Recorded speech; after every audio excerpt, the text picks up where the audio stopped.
Brought to you by Xander Insurance. Identity theft protection isn't a luxury in today's world. It's a necessity. Get yours at Xander.com. So I have kind of a tricky situation with my mom. My husband and I are doing great. We are on baby step 6. We're debt-free except our mortgage. And we are in the position of we provide a home for my mom. She was widowed in 2013. And my father passed away, leaving her with a mountain of debt, medical debt they'd accrued over the years. And she filed bankruptcy and then later sold her house. So she is sitting on about $100,000 left from that. But we provide a home for her. We charge her like a quarter of the rent that she would because we built a mother-in-law when we built our house. My question is...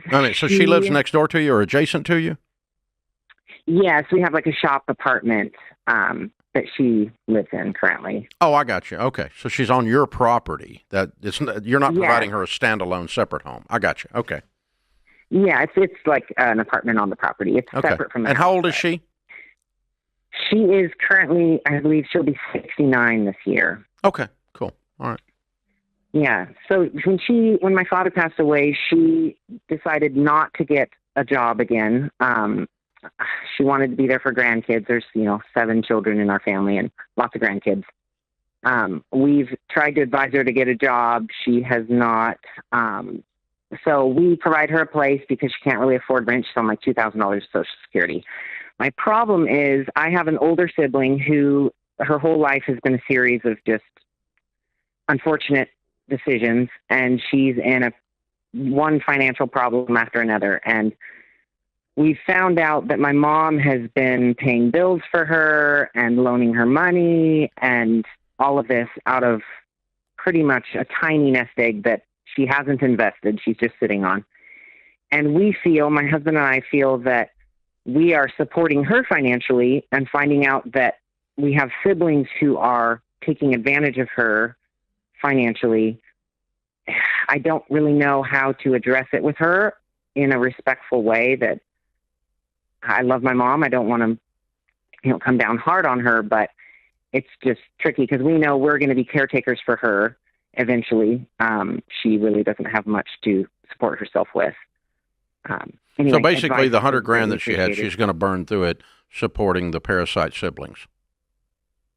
Yes, that's our concern. Okay. Have you talked about that? Then you're going to be stuck with mom in the house, and you're going to be caring for your mom, and she's going to have Social Security checks, all she's got to blow now. Yes. How close are we to that? Is 100 gone yet? I just recently talked to her. She said she has like 109, and she's very cagey about being open with me about how much she's helped. But I do know she's providing bills, and this sister, she's recently divorced. She has 2 kids. She refuses to go to work more than 2 days a week because she wants to keep her government aid, et cetera, et cetera. Yeah. And well, I guess you got 2 choices. You just tolerate this crap, or you tell mom you're going to stop this, or you move out. Those are your 2 choices, right? Yeah, they're harder to make. Yeah, they're hard, but listen, your life right now, every minute you wake up, you're thinking about this. And every time one of your siblings texts you or calls you, you get insta rage. And every time you ask your mom a question and she's cagey, you say something like, well, you're in my house. Like, you're making yourself crazy. You're already having a hard life, is what I would say. And so you can keep having that hard life, or you can choose another hard life, which is to put all this junk on the table and deal with it. But either path is hard. One of them is going to bury you. One of them may clarify the whole thing or blow up the whole thing. Or you can just make peace with it and go, she's going to piss the money away to the parasites, and she's going to live with us, and I'm going to go with that. And I'm going to quit worrying about it. You can make peace with it and let it run. That's not my style, but you could do that. That's a valid option. Staying where you're staying is not a valid option. You either need to put up some ultimatums and say, we're going to conduct this situation properly, and you're not going to support the parasites while you live here for free or virtually free. That doesn't work. If you're going to do that, you're going to have to find another place to live. Mom, I love you, but I'm not going to tolerate this behavior because I feel like I'm supporting the parasites, and it's against my morals to do that. How much of this is you're not mad at your mom, but you're mad at your siblings? Yeah. It's not my mom at all. My mom, she's meaning well. Most enablers are sweet people. They're just enablers. Yeah. Have you ever Yeah, I'm in your wondering, whole... my question, Go well, I'm ahead. wondering if I should address my mom more with this, or should I It's the only way to stop. It's the only way to stop corner it. the lion, the sister? No, it's the only way to stop it. Have you ever had a conversation with your siblings when they were like, you know what, you're right? Ever? No. Particular one? No. They're not going to start now. They're not going to take... You want me to quit being a parasite? I'm going to quit asking I don't think so. for free money. You're right. Yeah. I don't... That's not going to happen. That's not going to happen. The only thing you can do is convince mom to cut them off, and probably the only way that's actually going to happen is if she believes she's going to have to move. And you're not going to do that. Yeah. You're not. And so one more second spent thinking about your siblings is a second wasted on loving your husband, loving your life, doing something fun. Like, you're just wasting your energy because they're never going to change. Parasites like that don't change. Yeah. Proof is in the history. Yeah. Yeah, and they're not going to. And so, I mean, you can address it with your mom and say, listen, I know this is going on, and I think you're out of control, and I really think you should stop because I think you're harming them. Because enabling is always harming the recipient, too. Because by giving your sister money, your sister money, you are giving a drunk a drink because she refuses to work, and now she gets to refuse to work. But if she didn't have the money, then she would go to work. Yeah. Or she'd sit on government assistance or whatever that she was going to do. But your mom's not helping her. She's harming her. Enabling always harms the recipient. And enablers always think they're sweet, kind people, but they're not. They're harmful people. Your mom thinks she's sweet, but she's not. She's harming. She's harming her own children, and she should stop it. That's what I would tell her. Or in a... I don't disagree. In a even further extension of that, your mom's actually a parasite in a way too, because she's using her kids to feel better about herself because she won't have that hard conversation. You see how this just continues downstream? Yeah. She's using them to feel good about herself because she says she has to live in her other kid's house. You know, at a minimum, I would say you're going to have to do two things, probably for sanity's sake. You do what you want to do. I'm just putting myself in your shoes because I don't think you're going to tell her to move. Might be the best thing that happened to her, but I don't think you're going to do it. And so I think you got to make peace with it, number one. Number two, I think you need to have a very clear, calm, but very direct conversation with your mother about her misbehavior. And she should stop it. The best ID theft protection is from Xandr. They not only monitor, they help you get your life back. Go to Xandr.com to learn more. So my wife and I just bought a house, and I'm feeling a little buyer's remorse, and I just wanted to get y'all's take on our financial situation to see if there's some validity in what I'm feeling, or if it's just, I'm just in my head on it. I'll give you just a rough kind of breakdown of our financial. Well, before you do that, just tell me what the house payment is. $3,700. Okay, and what's your take-home pay in the house? $180 a year, roughly $9,500 to $10,000 per month. No, it's not. Something's wrong. I'm talking about take-home after taxes. 180 is not 10,000. 10,000 is 120. You don't have $60,000 worth of taxes on 180.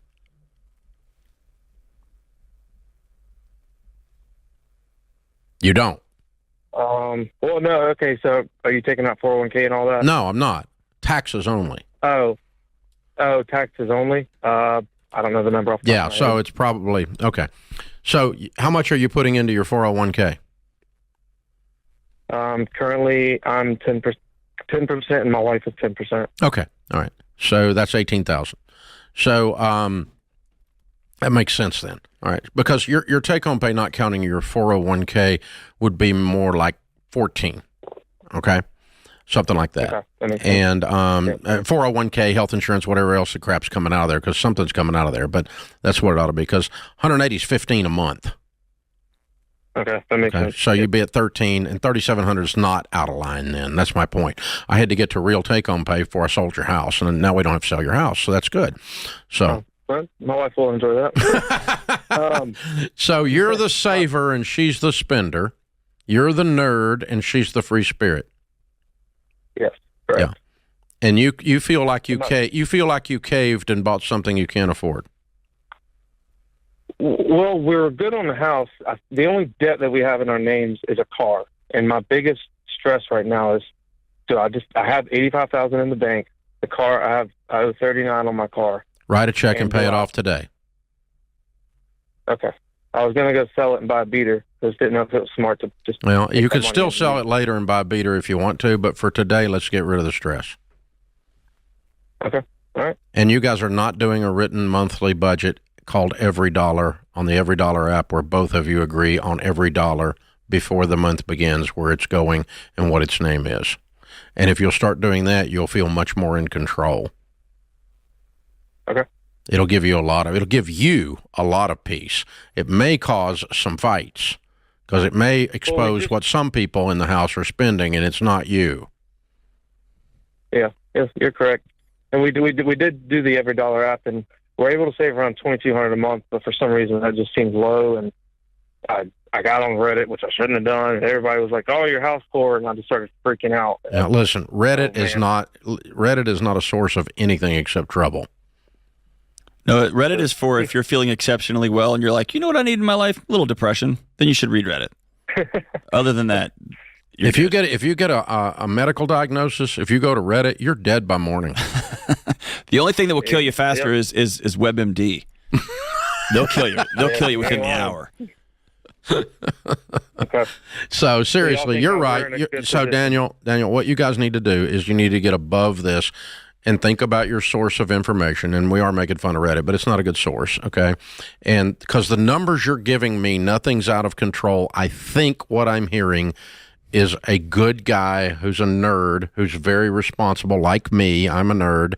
And your wife has not let up on the spending. You all are not in agreement. You've been kind of swinging at this whole money thing instead of actually making it dance, getting it in line and making every dollar dance, and both of you being in agreement, paying off the car, and then I think you're going to have a lot of peace. The numbers you're giving me are not stupid. If they were, I'd tell you. Yes, sir. Aaron, can I ask you a few other peripheral questions? Yes, sir. You got any friends? Oh, yeah. That you go hang out with once a week? Yes. What's the state of your health? What's the state of my health? Yeah. Do you exercise? Do you go for walks every day? Oh, yeah. Yeah, work out 6 days a week. Okay. Eat clean. What's the state of your marriage? Great. Really good. Really good. I think I just want to be a good dad. I want to be a good husband. I want to lead my family to wealth, and I didn't come from that, so I just strive for that. Okay, there it is. There it is. Yeah, you don't want to screw this up, so you're walking a tightrope. Yeah. I get that. Good man. Good for you. That's a good motivation as long as it doesn't take it so far you can't sleep at night. That's right. I'm going to send you building a non-anxious life. Or if it doesn't take you to Reddit. Yeah, exactly. I'm going to send you building a non-anxious life. I want you and your wife to go through that book together. Yeah, and then you guys jump on Every Dollar, the app, and get it going too, and make sure you get this stuff dialed in, because I think you're there. I think if you get 100% alignment with her using the budgeting process called Every Dollar, that's going to, and you're probably 85 right now. Okay, if you get 100% control and command over the dollars, and you're probably 90% on that, okay, and you pay off the car, then you're going to, and you start doing the Ramsey stuff the rest of the way and quit ishing it, then I think you're going to find an immense flip from I think that little bit of lack of alignment and then this tremendous drive to be a good guy is where your disconnect is, your dissonance. Yeah. And his body put a GPS pin in money worries. And so it's just, he's got a new big debt and he's got a kid and his body's sounding all the alarms. It's going back to those ratios. And you and I have talked about that offline. Those are just important things. I'm doing it right. Yep. We're safe. I'm doing good. I'm doubling up on my payments when I can. I'm taking overtime when I can. I'm getting the stuff done. And you slowly practice that. Yeah. But when you do something that your inner voice, the Holy Spirit's telling you not to do,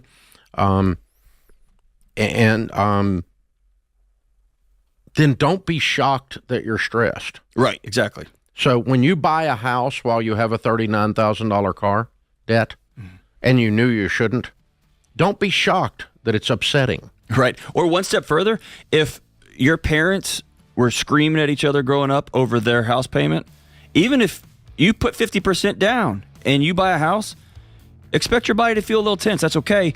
I know that I have to outsource that because when I get emotional, I get real emotional and I start making decisions fast. And I get a friend or two, or I get somebody that I trust to say, okay, I'm about to do something uncharacteristic. I'm about to sell my house we just bought. Is this wise? Yep. And then you can get some exhale in your life. And they'll go, no, I got your 6. You're doing good. It's helpful. It's what this show is, right? Yeah. When things are when you do things that are inconsistent with what you believe, people in John's world call that dissonance. There's a disconnect. Your actions are perpendicular to your belief. 100% time you get stressed. Create your free every dollar budget today, the simplest way to budget for your life.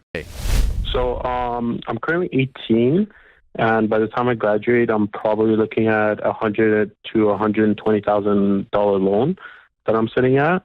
And my current car is under my mom's name with her interest rates on it, and her credit got ruined by my dad leaving. And I'm looking to switch the car with a way less percentage of interest, but I have to max out my credit cards for the for the down payment to put on it. And I don't know what to do, if it's even worth it or not. What's your car? What do you owe on the car? So I bought the car at $30,000. I'm looking at $41,000 right now. And you're a college student? First year, yes. With a $40,000 freaking car. What are you doing with a $40,000 car? You're a college student. I had a $70,000 car and another $60,000. I sold it. I made profit, but my mom's credit got ruined, and they gave me a 12% interest on it, and I didn't realize till yesterday when I checked, and I only had it for 5 months. I don't think this is your mom's fault. You bought a $30,000 car and you're in a $40,000 car and you're in college. Mm-hmm. You get a $4,000 car. Do you make any money? What's your income? So I'm sitting at $1,000 to $1,500 from my work at retail, and I had side businesses before, and I had like about $70,000. I blew it all, and now I make maybe $500 to $1,000 from my side businesses a month. Mm. Okay. Do you have any money saved? Nothing. I'm in debt by credit cards. Okay, so the car, you owe $41,000 on it. If you sold it private sale, what's it worth?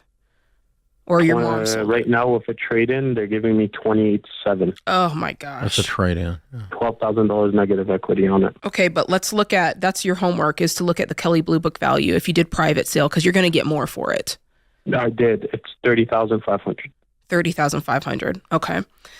If I were in your shoes, but I can't. There's a lien on the car that I can't pay.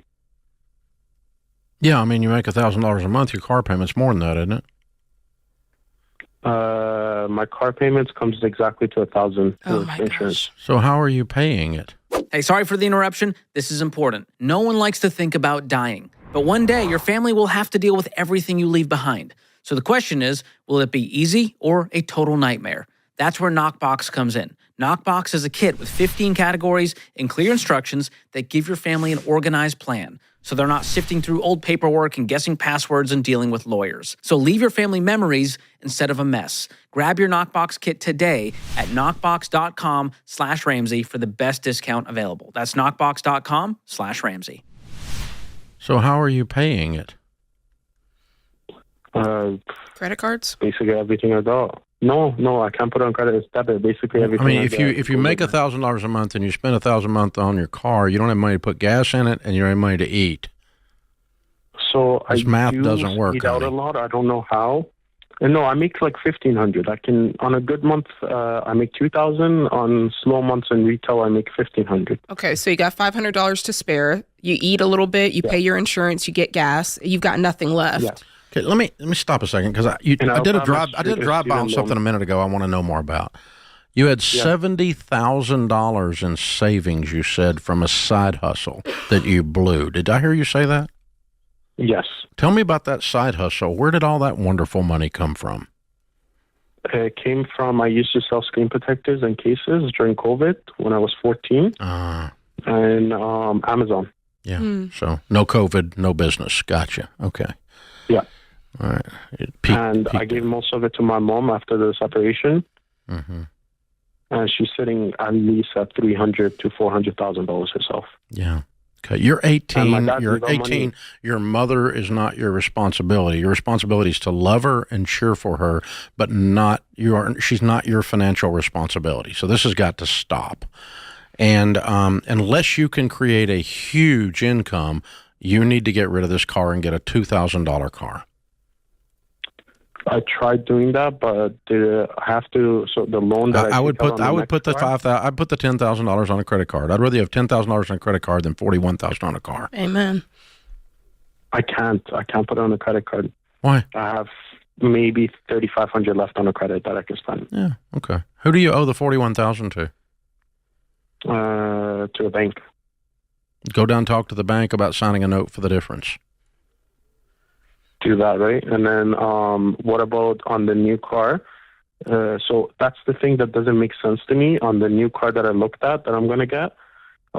Seeing monthly payments instead of 96-month loan. I didn't say anything about monthly payments. So I said get a $2,000 car. Cash. Because we Cash. tried when we went to the bank.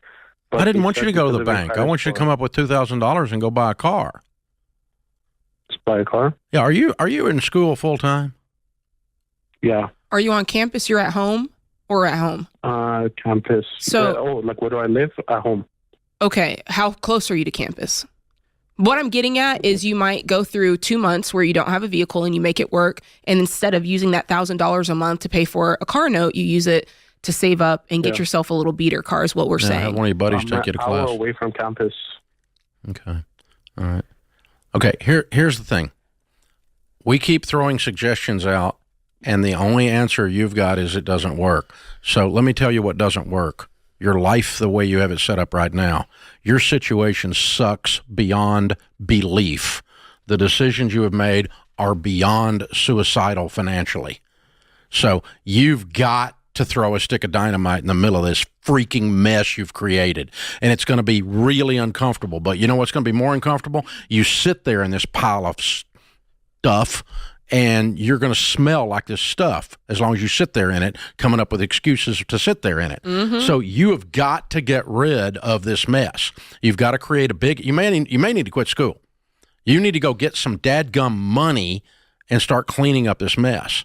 So I want you working like 80, 90 hours a week, going to school on caffeine and doing what normal people do when they get in this instead of telling me, oh, my mom got screwed over by my dad when he left.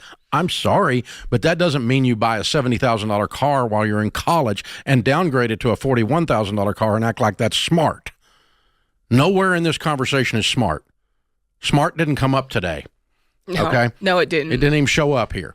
So, dude, you've got to get rid of the car, and you've got to figure this out some way or another. Now, we're giving you lots of suggestions, okay? Get a buddy that's in the neighborhood to take you to college. Quit college for a year and take you a gap year and go clean this mess up while you work like a freaking maniac. But you are, man, you cannot, there's nothing in this that the math works. 6th graders could tell you this math doesn't work. This is a mess. And so, no, you can't keep this car. And no, you can't keep this life the way it has it designed right now. That's why you called. And you can't get another car and on I'm payments. not going to argue with you about it anymore. I'm through talking to you about it. So you go fix this. We gave you some suggestions, but part of fixing it is you've got to decide that where I live, the land I live in right now is the land of stupid, and I want to leave. That's the first decision you got to make. And we haven't even been able to get that far with you. So that's where you got to go, man. That's where you got to go. Open phones here at 888-825-5225. Now, Jade, let's just review the policies on this show. Review it. We love you. All of you.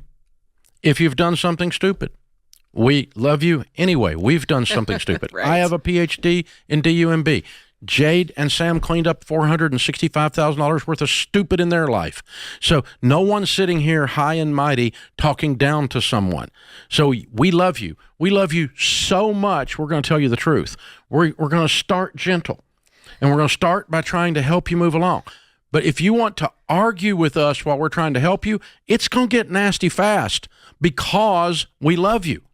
I'm going to smack you upside your stupid head until you listen to the stuff that'll make your life better. Now, I will start with a gentle handshake and say, honey, this is the best way to do it. Well, Dave, I listen to you all the time, but I'm not selling the car. Well, you're an idiot. You got to sell the car. That's how it's going to sound around here, honey. Okay, so we're going to serve you when you call here. You're not entertainment value for us. You're a calling for us. You're a crusade for us. We want you to win, and we're going to do everything in our power, starting at first gently and turning up the heat by degrees during the time we're on the phone together until we have contact. This is the Ramsey Show. Create your free every dollar budget today, the simplest way to budget for your life. Learn more at chministries.org/budget. So I'm 25, married. I got a daughter and about $550,000 in debt, including a mortgage. Just kind of feels like I have your Every Dollar app. I've been trying to use it, but even then, it just feels really overwhelming. Trying to see basically no light at the end of the tunnel. So, right. So it's just need some guidance basically on how to work it out from here. How much consumer debt do you have? Let's separate the mortgage out because that'll help take away this mountain of debt you're looking at. Sure, yeah. 1 second here. I have $145,000 home equity line of credit, $14,000 personal line of credit on my wife's side that was transferred over from a student loan, $1,000 credit card, and a $5,000 credit card. So about $165,000 total. What was the home equity line for? Consolidating other debt. What was that debt? 2 cars that we had, and then some of it too was basically robbing Peter to pay Paul. Right, my wife went on here in Ontario. Like you get 18 months of maternity leave, right? So, but when you are on 18 months, the subsidy that you get from the government is very low. Like it could be maybe $500 a month, right? So I was using that to pay for our home expenses too, on top of that. So she couldn't afford to go on 18 months worth of leave, but did it anyway. 12 or 18 months, yeah, is what you get. So yeah, no, you don't get it at full. You get it at $500 a month and starve to death. So she couldn't. You guys could not afford for her to go out for 18 months, but she did anyway. Yeah, she was on maternity leave for that time. Yeah. And then use debt to fund it, essentially. Yeah, at the time I was working a commission job, right? So I wasn't making a steady income. You know, at a time during that 18 months. At the time, you couldn't afford for her to take that much time off, and she did anyway. Yes. Okay, I want y'all to hear that. Because you can't go into these things and you fall backward into them again. You can do that once, but you need to learn what the mistake was. And the mistake was you can't look up and go, well, I don't want to work. Yeah. That's not an option when you're broke. All right. So what do you make now? I make about 80 to 100,000. What does she make now? About 65-ish, 70. Okay, so you make 165. Mm-hmm. Yeah, I will get raises for the next 4 years. How long has she been back to work? For about 6 to 8 months now. Okay, because you should have easily been making it with both of you working and making progress. Yeah. I mean, good God, what does it take for you to live? I mean, you should be putting $5,000, $6,000, $8,000, $10,000 a month on these debts. Yeah, I mean, our take-home pay probably per month is about $8,000. Oh yeah, you're in Canada. I forgot you guys get your butts taxed off. We whine about taxes in the U.S. and you make us look like champions. Are you guys investing too at all? Yeah, she has an investment account here. We call it's a tax-free savings account, right? So Yeah. you get to and you get to invest and you get to take it out tax-free, but you're capped at about $6,000 a year to put in. Yeah, you And need to it's an stop investment. investing temporarily and work what we call the baby steps. Have you ever heard of that? I have, just based on the podcast. Like, I've thought about getting Financial Peace University. I didn't know if it translated over to Canada, but I'm sure the principals would too. The principals do. I'll send you a copy of the Total Money Makeover book. And George, then he would work the baby steps. Yeah. So baby step 1 is a $1,000 starter emergency fund. Likely you guys have that. And then baby step 2, again, you're pausing investing. We're not borrowing another dime. You're going to pay off all of your debts from smallest to largest balance with the debt snowball method. So you make minimum payments on all the debts, but on that smallest one, attack it with a vengeance. Throw as much extra as you can at it, and it gets knocked out real quick because it's the smallest one. Take that payment you freed up, apply it to the next and to the next until you're completely debt-free. And if you do it that way, making 165 and maybe working even more, maybe you get a side hustle, you guys can clean this up in 2 years. No eating out, no vacations, no investing, no over-taxation. Don't over-withhold. Make sure your withholding is only what you have to pay in taxes, no more. You don't want to get tax refunds like we do in the U.S. It's a bad idea. And you guys got to live on beans and rice, rice and beans, because you have made a freaking mess at 25 years old with babies. And that's not unusual. You're not a horrible person. Most people live like you're living. But as you described when you opened the call, when I picked up the phone, it's no freaking fun. Normal sucks. And I don't want to be normal. So you got to get mad and pay. And if you got any savings at all that's not retirement savings, start throwing it at these debts tonight. Knock out that $1,000 credit card, cut it up. Knock out that $5,000 credit card, cut it up. Knock out that little $14,000 personal loan and be done with it. Man, that right there is only 20 grand. You should be done with that in just a few months. And then that gets you down to the home equity line and the house, and then I want you to plow through that home equity line as fast as you possibly can, or refinance the house and roll the home equity line into it, either one. But no more borrowing ever. You need to have plastic surgery, chop up the credit cards, a plastectomy. You need to decide, I'm not living like this anymore, so that you can get clear of this, because you've spent more than you make your entire married life. And it's reached the end mathematically. You don't have that option to do that anymore. And it's stressful, and it makes you feel shamed, and it puts a strain on your relationship. And you guys, as a couple, as two grown-ups, have to live on less than you make. Period. No exceptions. And by the way, Connor, that's all of us. All of you people listening, all of you people watching, you have to live on less than you make. And I was the master at spending money and borrowing to cover up my disorganization, my impulsive spending, my entitled mentality. I had all of that in my 20s. And it's one of the things that led me to build a business that caused me to go bankrupt. And that's how I learned all this stuff, was the hard way. So I've done it worse than you. And one of the biggest traps out there is when you play the shell game, you start moving the debts around. Well, we can consolidate that. We can wrap it into the HELOC. And you feel like you did something because action was taken. But you just moved the debts around and didn't clean any of it up. In fact, it probably is worse now because they're not separated, so you don't get to do the debt snowball with a giant HELOC sitting there. And so this is the stupid tax that we talk about. And one day you look back and go, man, remember when we were young and we made all those decisions? Well, at 27, you guys are going to be completely debt-free if you do it this way with the rest of your life ahead of you. Or sooner. Yeah. You heard, Dave. Get to work. Yeah. I mean, I want you guys. 18 months? Beans and rice. No freaking life. And I don't care if your broke friends are making fun of you. If your broke friends are making fun of your financial plan, that means you're right on track. It's like fat people making fun of your diet.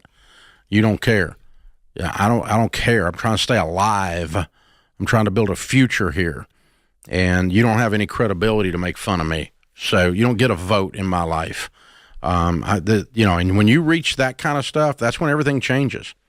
And so you and your wife tonight need to have a come to Jesus meeting, and the two of us say, all right, we are not doing this anymore.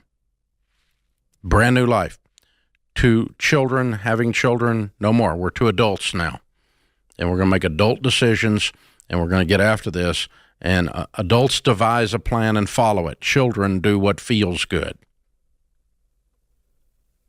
And I got to tell you, I don't care if you're 55 or you're 25. If you just do what feels good, I work so hard, I deserve it. You don't deserve nothing. Shut up, you whiner. You deserve it when you saved up the money and paid for it because you worked your butt off. That's when you deserve it. Until then, you didn't deserve it. I work hard. Like we all don't work hard. You want some cheese with that wine? Shut up. Dave just served up a charcuterie board right I'm there. serious, man. I deserve. You don't deserve it. You deserve to get off your butt and straighten things up. That's what you deserve. That's it. I'm not yelling at you, Connor. I'm yelling at everybody. CHM isn't health insurance. It's a health cost-sharing ministry. Check it out for yourself at chministries.org/budget. We have now proven in a culture that is completely soft, coddled, raised by helicopter parents, enabled, that you can be offended by almost anything because you people are so wussified out there. I never dreamed, George, that you would actually post an Instagram about eating at home is cheaper than eating out, and you would piss off half of the nation. You know, this How goes in the back- world Your is tweet. that controversial? You started the trend, Dave, because you've always said. I know, but how is it that America is so completely wussified that the idea that you should not eat out if you're broke causes you to be angry and hate George? Unbelievable. In their defense, I have a punchable face. I understand. No. But Not for that. Here's You what might get a happened. punchable face for something else. Here's but what happened. This is just pitiful. I did a talk. Dang, George, kick us while we're down. I do enjoy eating out even though I'm poor. You need to value your own time as if you're a king. It takes time to make your own food. You wussies! You unbelievable little children people. Unbelievable. I would watch an entire show of just Dave doing impressions of the commenters. This is brilliant. Okay. I don't even read comments, but they told me they were vicious on your Instagram, so I pulled them up, and I am laughing my butt off at how pitiful you people are commenting on this. You are absolute morons. This is unbelievable. Here's what happened, Dave. Our social team took a 10-second clip from my talk at our Smart Conference event in Dallas about the cost of eating out, and we're trying to help people find margin in their budgets with inflation. So I'm just telling people, hey, eat at home. Eat at a new place called Mi Casa, and if you want to save some money. So, James, play the clip so that everyone understands why what you are the happened. most hated man in America. Who knew this is how I get canceled?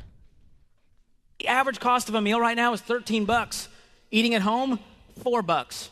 So when you eat out, here's the math, because I'm a nerd, you spent 325% more. Enjoy. That was the entire clip. And it got 1.7 million views on TikTok, 300,000 views on Instagram, and most of those were like hate watches because they're angry. Now, I will say, Dave, there was one comment that was true. It is 225% more. It's 3.25 times more, but 225% more. So for the true nerds in the comments, I salute your extra math there. But for everyone else, they're going, what was this, the 1990s? You can't eat out for my Taco Bell cost $16. Guys, let me just tell you, it's a simple freaking formula. If you run a restaurant, you pay the food cost, and you pay rent, and you pay insurance, and you pay labor to cook the food, hypothetically, and deliver it to one of you people who have no idea that you can actually cook at home, apparently. It was shocking to your little systems that you might actually offensive, Dave. engage in labor in your own freaking kitchen other than your crop. Unbelievable, man. My favorite is people saying, well, Dave, I save so much time when I go to have you been to a restaurant? You got to drive there, number one. Well, in here's traffic. the thing. Oh, and I left out Wait. profit Yep, and tip, and tip. Well, these people don't tip. clearly. Clearly. Oh. No, this is unbelievable. So here's the thing. I don't mind you eating at a restaurant. George doesn't mind you eating at a restaurant. But to say that it is punishment against your little soul that you shouldn't eat at a restaurant when you're freaking broke is so wussified, people. That's ridiculous. And of course it's cheaper to cook at home. Of course it's cheaper. Now, I don't know if it's $13 versus $4 or $130 versus $50. But 100% of you that can do any level of math have to know that it is cheaper to make the exact same meal at home than it is at any restaurant. You are paying for the entertainment value and the convenience of eating out. Those things are called luxuries, wimp. That's right. And regardless of the numbers, like you mentioned, Dave, it's about the ratios. And no matter where you look online and what numbers you pull up, eating out is going to cost 3, 4, 5x what it costs. Sure it does. Now, here's the thing. These people don't understand, Dave. When I said it's $4 a meal, I'm not saying the meal for the entire family was $4. I'm talking about a serving. It doesn't matter, George. They weren't arguing. The only reason they want to pick apart your math is because they didn't like your conclusion that their little butt should eat at home when they're poor. You know what it is? No one and taught when the you're kids not how poor, to cook. listen, I've been poor, and you know what we did? We ate at home. We weren't poor. We were broke. Poor is a mindset. That's right. Broke is I'm passing through. Okay? But if you're broke, you eat at home. Yeah. You eat at home. And you eat the same thing again tomorrow night because it's called leftovers. Ooh, gross. I can't stand leftovers. Me and Sharon Ramsey agree that we're big fans of leftovers. Oh, Sharon, Dave's not God, touching she won't it. quit. Wears me out with leftovers to this day because she remembers being broke. Well, this is not going to waste. And there's stuff in our refrigerator is 83 years old. I mean, it's God almighty. And we can afford to eat out, okay? Yes. Going to a nice steakhouse tonight. Thank you, Jesus. All right? And I want you to go out to eat. I'm a big fan of restaurants. I like restaurant people. I like eating out. But it is entertainment and convenience. It is not economics. A necessity for ever. survival. Ever. You never eat out based on economics. Ever. And it is not an entitlement, you wimp. My time, I'm going to treat myself like a king. Oh, kiss my butt. That is the dumbest thing I ever heard in my life. You sound like you're 4 years old. I mean, what is your emotional maturity level? There's no to do age stuff limit like for that? Instagram, Dave. You could be 4. Kick us while we're down. What kind of crap is that? Kick you while you're down. What we're trying to do is keep you from staying down because you keep making stupid butt decisions. And that's offensive, Dave. It's offensive to be mature. It's offensive to actually have a longer mentality on things. And it's like, God, I keep looking at these. They just make me madder and madder and madder. The hour I spent cooking is sometimes worth the cost difference. There we go. It is, if you can afford it. It's no one disputes that. The problem is people are saying, Dave, I'm living paycheck to The beauty of me paycheck. going out to eat tonight is Sharon don't get any leftovers to add to the refrigerator. She might There's take some an added home. benefit, but that's not an economic thing. That's a Dave don't want any more leftovers thing, okay? That's all that is. You know, oh, my God, this can't be current. We've done the math as well. Oh, you idiot. Of course it's current. It depends on which meal set you're looking at and what you actually bought and where you bought. If you're buying organic eggs from a house chicken at stinking that was is not even a real chicken, and you're buying it at whole paycheck at Whole Foods instead of going down the regular grocery store and getting regular cheap eggs, you could pay $18 for a dadgum thing of eggs, or you can pay a whole lot less for a thing of eggs. I mean, dozen eggs. This is nuts. It's insane. And so yes, where you shop matters. We talked about that in the talk at Smart Conference. Go shop at Aldi and buy it in bulk at Costco, and you can save big per serving. And people are saying you can't get out of there for. Yes, you might spend $200 at Costco, but hopefully that feeds you for 2 weeks. Listen, off if of that you want to food. rationalize and justify anything you can, that's fine. But there's no possible thing you come off as except inept and immature when you start saying that eating out is your right, and it's your life. It's in the Constitution. Your I life think. is damaged. Kick us while we're down. Oh my God. Yeah, I'll kick you while you're down. Don't go on vacation if you're broke people. Don't do it. I made a woman on the Today Show that I was coaching cry on national television because she went on vacation in the middle of me coaching her. And I'm like, that's the dumbest dadgum thing I ever heard. Have you lost your mind? I told you not to do that. And she starts crying, and I got trashed because I jumped her case about dadgum being stupid. Here's the next one you're going to get, Dave. Dave, going on vacation is cheaper than my rent, so I'm just going to go on vacation. It's cheaper. It makes about as much sense as this stupid argument does. Yeah. And Oh, and by God, it's my right. You can't just work all the time.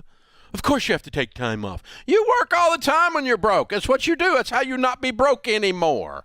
My grandmother used to say there's a great place to go when you're broke. To work. You work. That's how you fix the broke problem. That's what we Money call comes living from like no one else. work. You work. That's what you do. Is it a way of life throughout your whole life? No. But you little wussy, you go to work. That's how you fix this. You don't go out to eat. And you don't go on vacation. You're broke. It's not a human right. Dave, Good I think it's time God, for you. we're spoiled Y'all rotten. are going to make Dave jump into my comment section. This is a dangerous time to be alive. I am not joining. Listen, comments You are entertain a proof. clown, you If join you the read circus. comments on anything, you know why some species kill their young. I mean, it's unbelievable. Wow. So I had a question. Just wanted to make sure that me and my wife are on the right track with our budget, and we're hitting kind of a snag whether or not we should move because our neighbor is causing us issues with the apartment that we rent. Wow, that's just quite the because- snag. I'd like to know more about this Ken loves a bothersome neighbor neighbor. situation. I like a little drama. What's going on with the Yeah. neighbor? People want to know. Well, so me and my wife are as Dave would say, scorched earth with our budget, and we really started in April and tackling our debt. We have about $48,000 in debt, and our apartment's fairly cheap, but it's connected. And since we're not eating out anymore and we're cooking from home, the smells are bothering the neighbor from cooking, and it's like we're only getting like 2-3 hours of sleep at night now. Wait a second. I'm Wait. confused. There's a lot to. Can I unpack a little, Please. George? All right. You're telling me your neighbor is upset by your cooking smells. Yeah. What are they you say that cooking? You can't breathe. What are you cooking? Oh well, like last night we just did chicken and noodles, and that kept her up for about 4 hours. What So time are you and then she'll cooking? We cook about 5-6 o'clock at night. And so wait a and second. then throughout. So hold on. There's a lot here. So you cook at 5 or 6 o'clock, and you're cooking pretty basic stuff like chicken and pasta. And the neighbor, is it a woman or a man? The neighbor. It's just a single woman. She's older. And she's older, and she's saying that it's keeping her up Because of how aggressive the smell is. Yeah, I mean we got a text at 2 a.m. saying she was going to call the fire department on us. Please. at 2 a.m. I would love to see them show up and say, what's the issue here? Well, Now, first of all, can you why smell it? Why are you answering a text at 2 a.m? Turn the phones off and put them in another room. Yeah, no, I'm not answering it. I called the landlord, and the landlord wants her out, but he's having trouble getting her out. I'm guessing And this me is and not my her wife first are just- issue. She sounds like a troublemaker. No. Yeah. What's the problem? Right now, me and my wife are determining, should we move to another apartment with a higher rent, or should we just keep cooking and keep cooking, and I would just push her out with. In fact, you guys aren't even cooking. I cook something with a lot of garlic. I'd really double down on the Really smelly test the stuff. waters here. How about some fish? Drive the old lady out. The landlord wants her out anyway. Why in the world? And I'm having some fun with this. But why in the world would you move to a higher rent just because she's griping over just nonsense? Yeah, just because it's just mental wear and tear. Why is it? With you. No, okay. What's the mental wear and tear? I don't understand. It's some grumpy old lady. Why don't you just ignore her? Oh no. Yeah, well, no. I mean, well, because they're conjoined apartments, and she has. How the upper conjoined are we floor, talking? so- Wait. she'll stomp around and scream and yell, and we can hear it through the entire apartment, and that's what's waking us up at night. She's screaming at you, or is this a different situation? Couple times she has. I think this needs to go to the landlord, and I if do she wants to too. get the authorities involved, let them, because it sounds like she's about to be moving out. I think you take it to the landlord and fight instead of giving into this crotchety old lady. I'm guessing the landlord's on your side with this, saying, yeah, she's a problem. I'm Yeah. sorry. Yeah, he's trying to get her out. Can they but move she's you to a forcing different legal unit issues. for the same price? No. It's a duplex house. Oh, okay. So we So don't it's not live like a in unit. complex. Well, how much Yeah, longer are you going to be no. here? Is this your long-term renting Well, situation? Well, we don't want it to be. That's why we don't want to go up to higher rent, because we have $48,000 in debt, and I have a plan to have all of our debt paid off except for my school bill, which will be $35,000 at the end of the year, and then get that done. by in a half of a year because we make like $7,500 a month. Great. And so we want to eventually work to get a house of our own. All right, I'm going to tell you this. I'm jumping in, Dan, for a second, because the nature of this call is really not financial. This is an emotional and a mental thing that you're dealing with, and I get how much of a pain in the you-know-what it is. But, George, unless I'm missing something, this would be a bad financial move for you guys. I would sit down. This is me, but I love confrontation. All right, so I understand not everybody likes confrontation. I'd sit down with the old lady, I'd record the thing, and I'd go, ma'am, this is what you're doing. You're stomping, you're screaming. We are going to record all this and document it, and we are going to sue you. We are going to drive you out of here if you don't stop this nonsense. So we're recording everything from this moment on. We are not leaving. You are not. Stare the old lady down and just go, we're not going to lose. You are going to lose. And here's how we're going to ensure that. And I would just double down on it. I really would. And get the landlord to kick her out. Or she stops this nonsense. That's what I would at least try that. You got nothing to lose, George.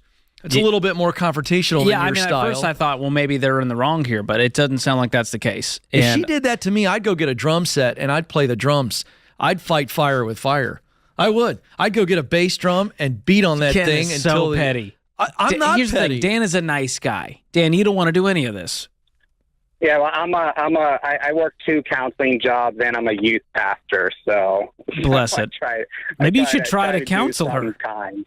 Give her some free counseling. Of course, I'm having fun with this, but Dan, I wouldn't give in on this. I'd drive her out through the landlord. Not at the cost of moving costs and moving out, a more expensive apartment. I'm going to stick this out and see what happens in the next few months and really put some pressure on the landlord to do something about it. Yeah, I gave him a deadline last time, yeah. Good for you. It might escalate before it gets better, but I would not make any moves right now. You guys are on track to get rid of this debt fast. I don't want to derail that because of some cranky old lady. Yeah. She's got some get-off-my-lawn energy, and we won't stand for that, Ken. I would try cooking some. The most passive-aggressive move is to cook some fish. Ken's like, microwave some 5-day-old salmon. See if that gets her out of there. Just smoke her out of there, Yes, sir. Let's go. Create your free every dollar budget today, the simplest way to budget for your life.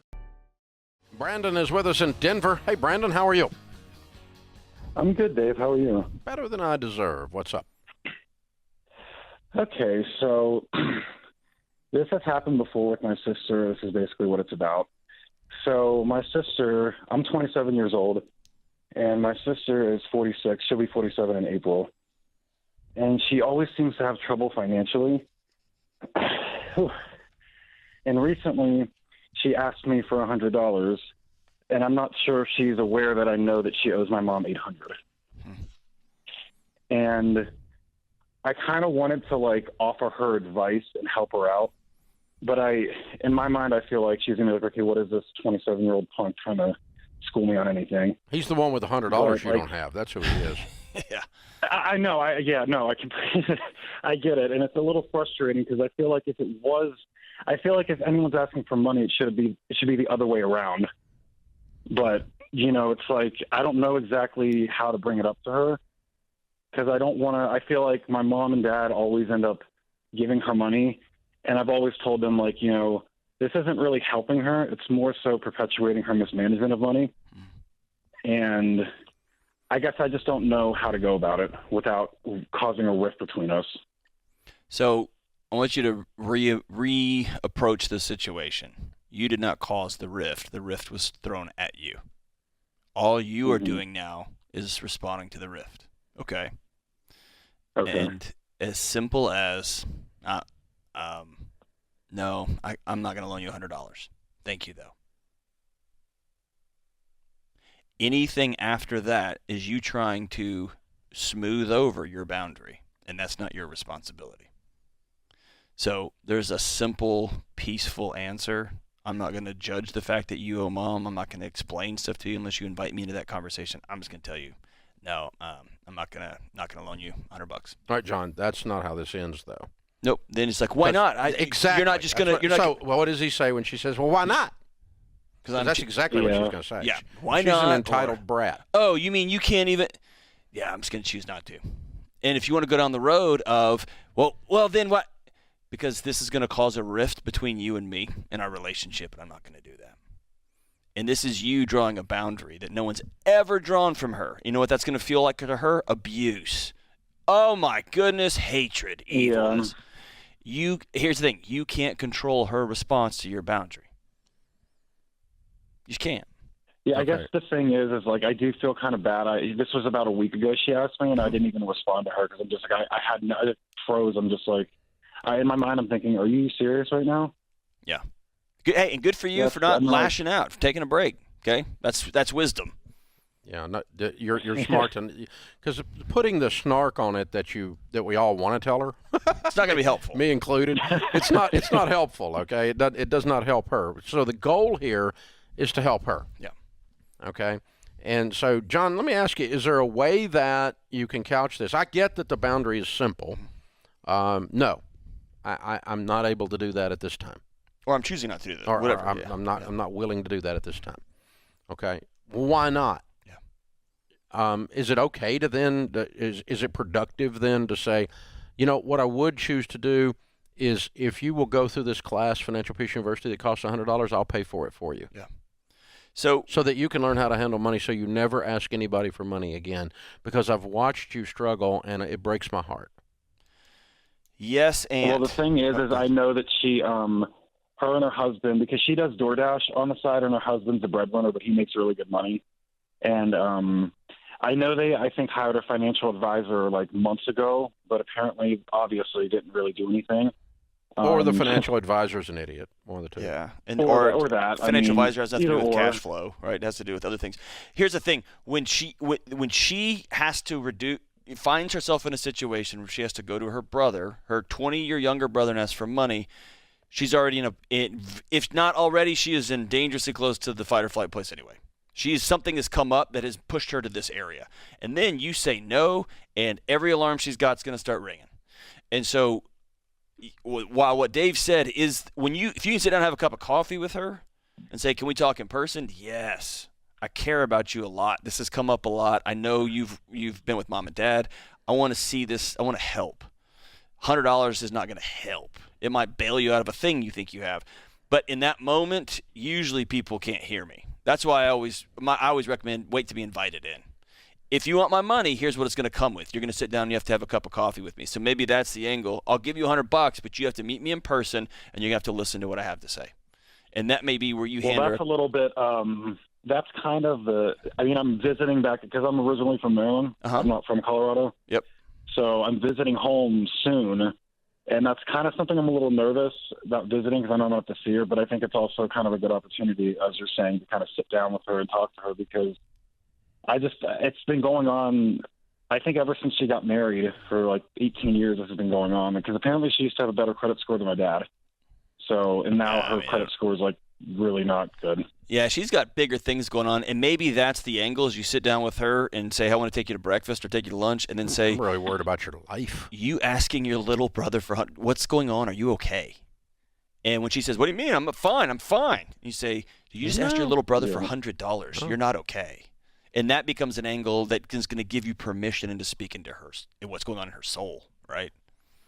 But the end of the story is, regardless of her reaction or her choice to respond in any of these conversations, under no circumstances do you give her $100, except in the event that she is going to plug into things that cause her to start winning with money, so that she never has to ask for it again. Yeah, that's kind of my angle. That's been my angle for a while, because I even get upset with my parents, because she's asked me for money before, and I only gave her money one time. She's probably asked me for money like 5 times, and I said no all the other 4 times. The very first time I said yes. All the other times I said no. She even asked me if I could co-sign for her daughter for a car, and I said absolutely not. Good for you. Know all about that. So this is long term. This has been going on for a while. So I think this 5th time she's asked you, and it's a small. And I think the other thing you do a John Deloney and say, this, by the way, is the last time we're going to have this discussion. Right. This is it. Because the next time you call me for money, I'm just going to tell you no, and you're going to know what I meant when I said no. Yeah. Because I don't need to cover this with you. I don't want to cover this with you every time. Yeah, well, she knew because even like she texted me, she didn't really even call me, which sounds weird. But she texted me and she was like, "I know you don't like giving me money." It's like, well, yeah, I don't. It's not even like, but it's not you though. It's like I just don't like giving people money, like money that I've worked for. I mean, if I'm all about giving people gifts and maybe like charity and volunteer and stuff like that, but it's like repetitive. And my parents, I get kind of like, I know I can't do much about them, but when they keep giving her money, I always tell them like, please don't do that, because it's like they're digging a hole. Well, you're giving a drunk a drink. They're digging a hole for themselves to put somebody out of one. And it's just like, but here's the deal. You said it, and I want to reiterate it. You can't do anything about what they're doing. And so you've spoken your piece to your parents. I would get out of their head. I'd get out of their decision-making process. And don't let them don't let this issue have any more real estate in your brain. It's a real simple thing. I'm willing to help my sister in a way that I am really helping her, not in a way that I am giving a drunk a drink. It's very simple. And if she does not want to participate in that, then I'm unwilling to have any more conversations even about this until she is. Okay. And I know I'm your little brother. I know this is weird. This is where we are. Yeah, I mean, I know it feels weird because you're old enough to be my mother, you know? I mean, she's 20 years his senior. And so that is very weird. Yeah. It's not a classic sibling relationship. And so, yeah, you just say, you know, here's my terms, and they're all for your good. Yeah. I don't need the $100. I could give you $1,000. But none of this is going to help you, but I want to really help you. And something's clearly not okay. Yeah. She's got bigger problems than $100. Heartbroken. A lot bigger problems. And because they're chronic, they're ongoing. Hey, Debbie, welcome to the show. Thank you so much. First, I'd like to say thank you for all the education you guys have given me over the last few months. It's been very helpful in my journey. I'm so glad. Thank you. So here's my story. I got divorced about 4 years ago, separated. It took about 4 years to get divorced. I was married for almost 25. Oh, man. So I've been navigating my life for the last couple of years, trying to figure out what works for me. I was fortunate enough to get a nice alimony through my divorce. And my ex-husband had to give me a vacation home of ours that I sold for twice as much as what we valued it for. Oh, wow. So I have $1.6 million in the bank. Okay. And I'm looking to build a house. And my financial advisor is telling me I shouldn't pay cash for my house. And I am just like, it's stressful for me. I don't know what the right thing is to do. And is he giving you a reason? Is he giving you a reason? What's his reason for that? He says it just doesn't make sense to take 37% of my money to build a house. Like that it just doesn't make financial sense. And interesting. I haven't, when I was married, my ex-husband took care of all of our finances. So this is so new to me, and I listen to your show a lot, and I hear all the different things, that you guys say about what they claim if the interest rates are lower, you're getting more for your money if it's invested. And again, I get super confused. And so I just don't know. I'm 50, I'll be 60 in 2 months. Okay. Looking towards retirement. So Debbie, what other debt do you have any debt? I have no debt. Okay. What's your current home? What's your current home valued at? I don't have a house right now. I live in an apartment. Okay. And how much are you wanting to spend on this build? So the quote for the house is $630,000. And you just want to plop down the cash, pay for it outright, and that be that. Yeah. And do you have retirement? Do you have any other savings? Well, I have the $1.6 million. Which would dwindle to $1 million, which would, you knock that down to $1 million, right? Okay. And what are you living off of right now? Like, are you still working? So I get alimony, which is about $62,000 a year tax-free. Okay. And then I have, I'll call them my side gigs for my jobs that I absolutely love, that I make about $25,000, which is, I'm a nanny, and I truly love my job. So, And again, I'll be 60 soon, so I don't know how long all this is going to last as far as my income goes. Yep. But my alimony's lifetime. Alimony's lifetime. Okay. So Debbie, I was gonna say your financial advisor is naturally always going to yield in the sense of investing your money, of course, because that's how most of them make money. And again, we're not mad at that. Right. There is a time and a place to invest money, and that is a wise thing to do. But it's also really stupid, Debbie, in my opinion, to go and take out a loan for something that you have money for with a plenty of other money. You have $1 million left over. If you said you had $1 million, you wanted to go buy $1 million house, I'd say, no, Debbie, we can't do that.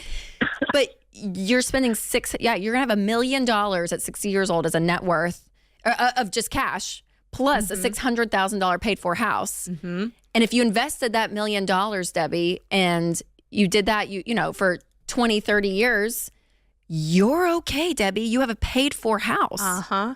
You have no bills. I know. That sounds so. I almost would just fire your financial advisor, because I think you're on different pages. I think the way they view money is in a very stereotypical way. And again, Ramsey, we're known as being a little bit different in this arena anyways. Yeah.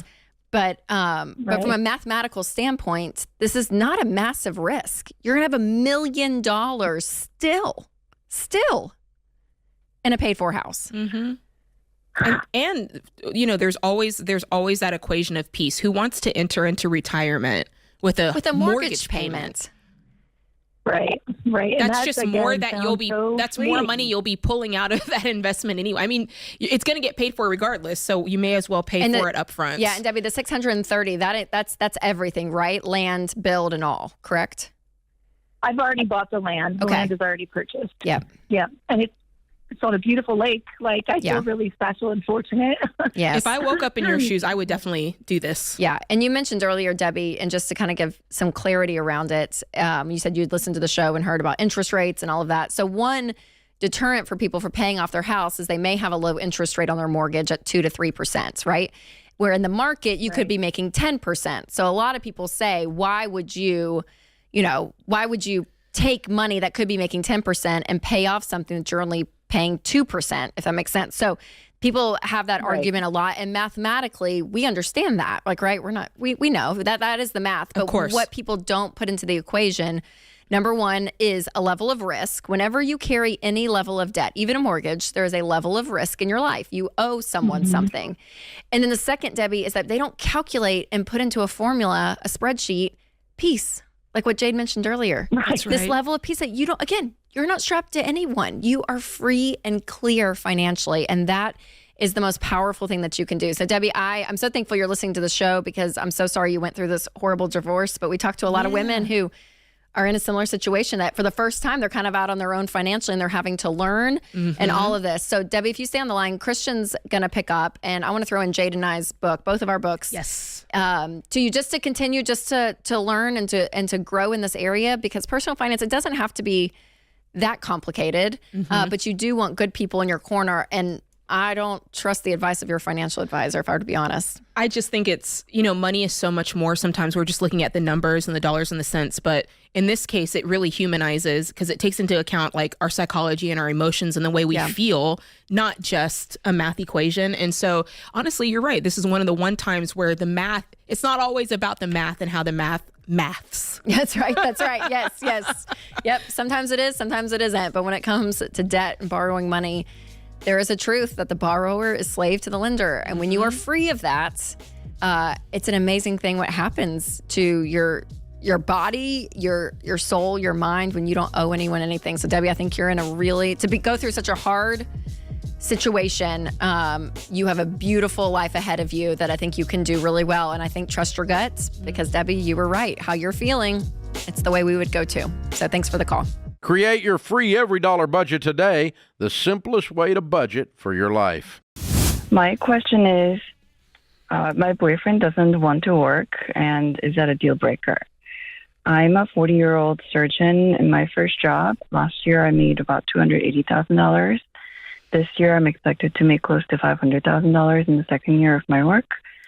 My boyfriend of 1 year is an actor, and the entire time I've known him for about a year, he's had 2 days of work as an actor, and he made less than $23,000 last year, so he didn't qualify for the Actors Union health insurance.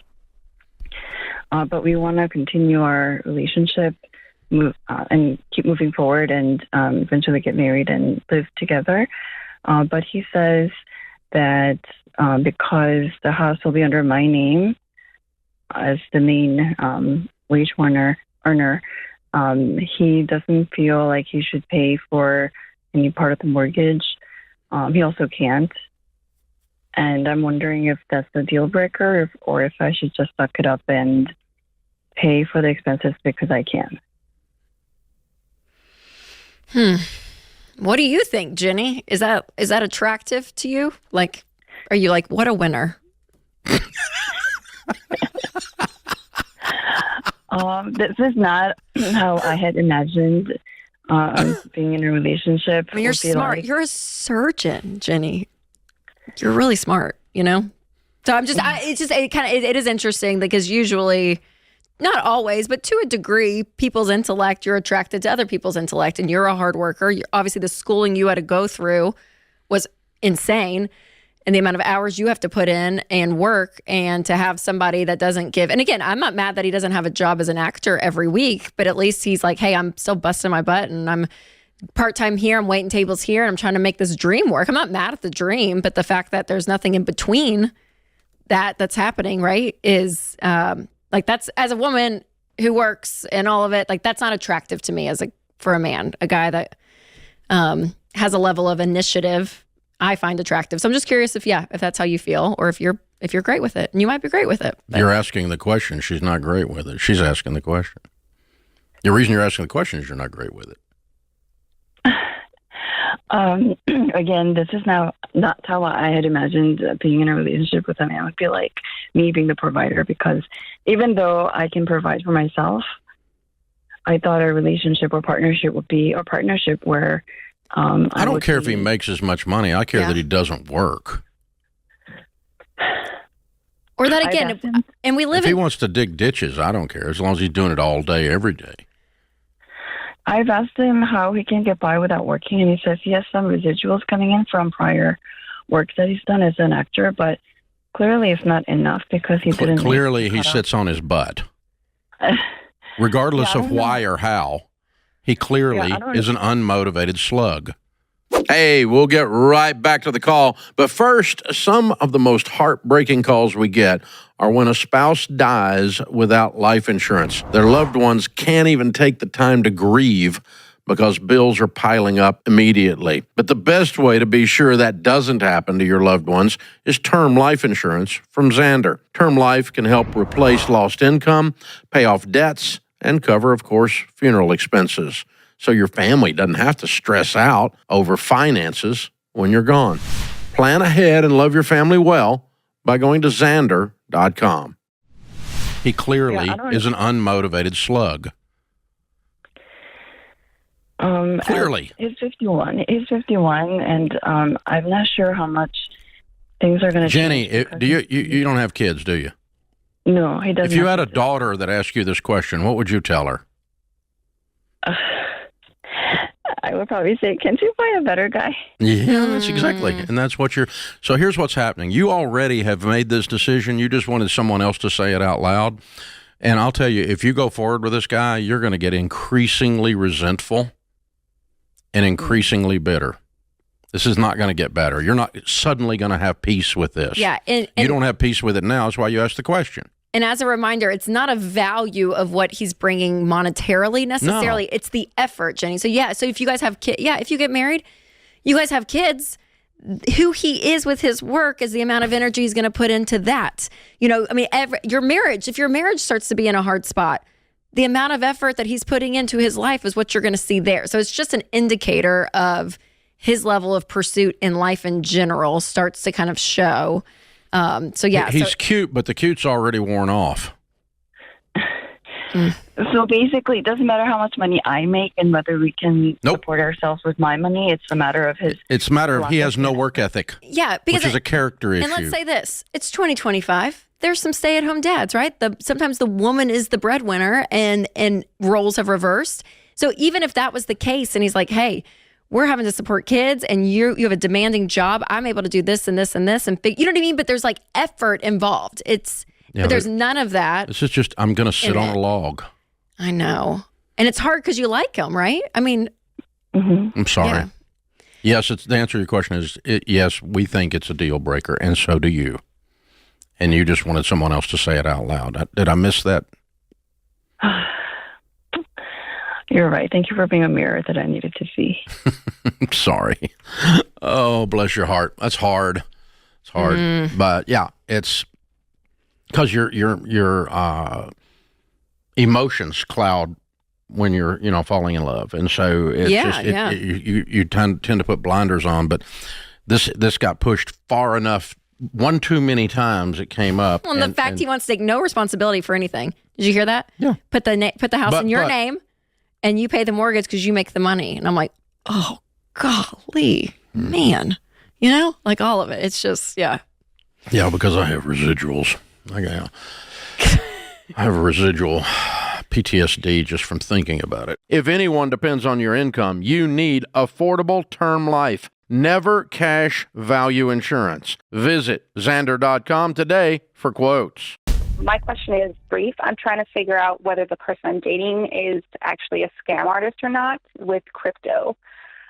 So backstory, we started talking about a month ago, and he has way more money than I do. I'm on baby step 3, so I'm trying to save up for my 6-month emergency fund, but he's trying to get me to cash out my 401k to, I guess, fund crypto, because he said he has this, I guess, plan that he's been working for about 3 years, and he said it has a 90% money back. And what does that sound like to you? You're calling us. What are you thinking? It sounds pretty sketchy. Yeah, but when I've tried to talk to him about it, it's he keeps throwing it back, like if I'm making a wrong decision, and it's really stressing me out. And I've tried talking to him about it, but he just keeps coming back with that I'm not making good financial choices. He's it sounds like he's really manipulating you here. Yeah. All this emotion. Listen to this emotion. I think you've got good instincts. You want to know what I think, Shelby? I think when something doesn't feel right, it's not right. I think when you get that feeling in the pit of your stomach. Why it smells bad? Because it stinks. Yeah. And it was enough to make you call. It was enough to make you call a radio show. How old are you? I'm 37 years old. Yeah. When did you leave the last bad relationship? 2.5 years ago. Toxic? Very much. Yeah. Okay. And so you were just really, really wishing this one wasn't. Right. Until it was. Until it was. Right. And that's part of what makes you cry. It's not just him. It's just you just wanted this one to be okay, and it's not. Yeah. Because here's the thing, even if the advice was good, the process he's using on his girlfriend is toxic. Would you agree with that? Yes. The shaming and the gaslighting? Yeah. Yeah, for sure. And so I'm not sure if he's an idiot or a con man, but I am sure he's one of the two. Yeah. 100%. Anyone that tries to tell someone that they love to cash out their 401k and put it in a crypto buy that has a 90% probability is either an idiot or a con man. Because there's no such thing. Even the people that are legitimately doing crypto would tell you that those numbers just don't work. You don't put your 401k money in crypto. Even if you believe in crypto, you don't do that. And you don't have a 90% play, even if you believe in crypto. And anybody that believes that is either an idiot or a con man, because the numbers don't justify that. The market doesn't justify that. There is no such thing. Okay? And I'm not sure which one he is, but I can tell you this. My friend Shelby, who I love, doesn't need to be dating a guy who's an idiot or a con man, and he's one of the two. You're done. I'm I have sorry. one last question. I'm sorry. Like, was that too mean? No, that was. Was that point. did that kind of ring inside of? of you like I just touched the truth? Yeah, I just needed someone else's perspective from outside Yeah. to tell me. what I Grandpa already knew. Dad would box this guy's ears if he's trying to date my granddaughter. I'd run him off with something that was loaded. Do you think it would be too mean if I just kind of ghosted him? I don't really care what you do. talking to him There's 50 ways to today leave about your it. lover. You can do whatever you want. I don't care. You've only known him for a month, right. didn't you say? Yeah. Where'd you meet online? Yes. So you know what? I've first one I decided, got you can just send him a text or you can send him an email or you can call him. I don't care.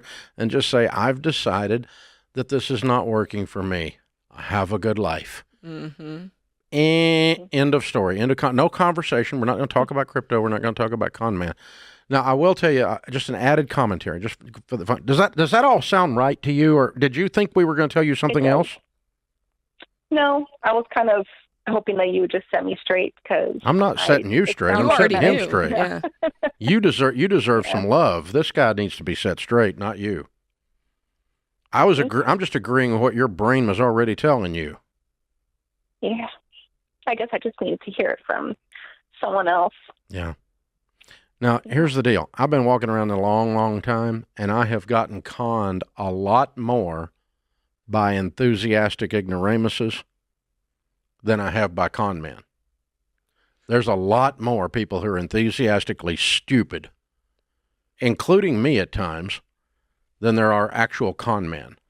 That's why I can't tell what this guy is, and I really don't care. Either one is dangerous. An enthusiastic ignoramus will get you in as much trouble as Bernie Madoff. Okay? And so I don't care if he's an enthusiastic fool or if he is an actual con man. He's got some of the badges of con man. Yeah, there's a lot of the signals here. I don't run into this very often, but a lot of the signals are here. Can I just ask, have you seen him in real life, or is this all online? Ooh. Well, it's mostly online. I've been trying to meet him in person. You've never met him in person? That's the con man part. Wait. You've never met him in person? That's right. So I've been. Can you spell catfish? Yeah. Not really. No, I can't. But yeah, just because I'm a single mom and my schedule just doesn't match, we haven't had a chance to meet. Yeah, he doesn't exist, darling. Like, he's not even real. Yeah. This is a con. There's not even a person over there. There's a boiler room working you. This is completely a con. I'm sorry. Good catch. I just had a feeling. I went for the old guy that was just dumb, and you got it. No, this is a boiler room in Russia. Yeah, they're trying to get your money. It's a Nigerian you are getting prince. Worked, kiddo. This is a romance job. Oh man. Yeah. Wow, he doesn't even exist. That's even worse. Well, that's how those My crypto last schemes boyfriend are. didn't exist. I'm trying to get a real one this time. Okay, that's your next toy. That's how these crypto things are. You meet online, and then they start trolling, and next thing you know, you're talking about money. Well, the lonely person is a target for sure. It is. Sometimes it's old people. Sometimes it's somebody fresh off a breakup. Yeah. That's why I asked about the former relationship. That's right. And fresh off a breakup, you're vulnerable. Wow. Yeah. It's tough. You got to meet people. You got to see people in person. Oh, you don't have a boyfriend, honey. You have a boiler room. There's 8 people on the other end typing these things out, and occasionally they put a male voice with it from AI. Wow, that was con completely. Yeah. I changed my answer. You don't even. Yes, you need to just ghost them. Yeah, just ghost them. I got a thing on my text the other day that was a spam text, and it said, "You have an unpaid Tennessee traffic DMV? ticket." Yeah. Yes, me too. Yeah, they're going crazy with it right now. You got it too? Yeah. Yeah, I got it. And you got it too. Everybody, wow. the audience is getting them. This is so great. It was pretty well written. Yeah, it is actually. until you look at the email. The email, yes. And it was from elvisfan.com. And so I just sent it back. I couldn't resist. Instead of just hitting it spam and go, delete and all this stuff, I just sent it back. Elvis fan, good luck with your con. That's hilarious. And just sent it back. And but it is very well written. Yeah, that was one of the best ones I've seen. I have to say. What gave it away? Yeah, the number. The email on the number is what gave it the away. phone number, yeah. It was something 8575 at elvisfan.com. Yeah. Help me, Lord. Yeah. Poor Elvis. He gets drug into everything. He does. Maybe he's not really dead. There's always a sighting. There's always a sighting. Kind of like Bigfoot. That's right. And her boyfriend, yeah. Yeah. Jade, that's a good catch. Well, I didn't want to say it, but man, I was thinking it. You got that. You completely nailed it. I already felt bad because she was heartbroken. I didn't want to make it worse by letting her know it wasn't even a real guy. Oh, man. I'm glad you did because it helped me because I'm so naive. How many of you out there are naive? Yeah, oh, my God. That's wow. Yeah. Catfished for sure. Wow. You don't get that on other shows. Create your free every dollar budget today, the simplest way to budget for your life. All right, Gabriella is up next in McAllen, Texas. Gabriella, what's going on? Hi, guys. Thank you for taking my call. So my question is, my ex-boyfriend left me with an RV payment, and I do not want to pay it. Oh, my gosh. So what happened? You guys... So he took it to go work and could no longer afford the payment on it and left it to me last weekend and was like, here you go. Here's the RV with the payment. What do you mean left it to you? Whose name is on the loan? It is under my name. We were together for 10 years. No. I got it for him. He had to go work in the oil field. And we split up about a year ago, and he can't afford it anymore.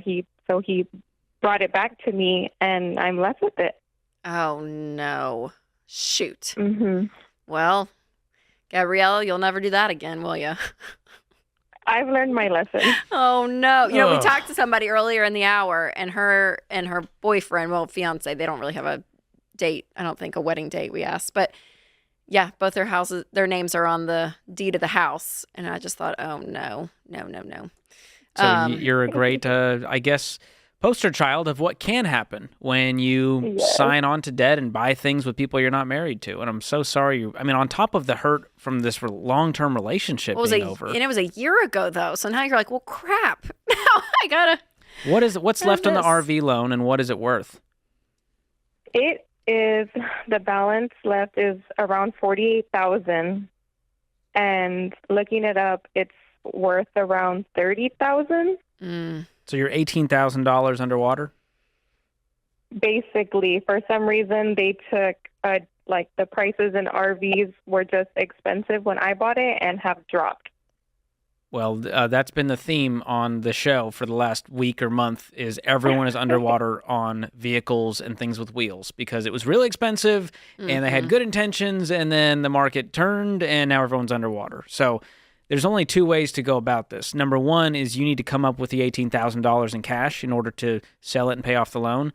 Or number two, you go get a personal loan for the difference of that $18,000 to get out from under this. Do you have any money?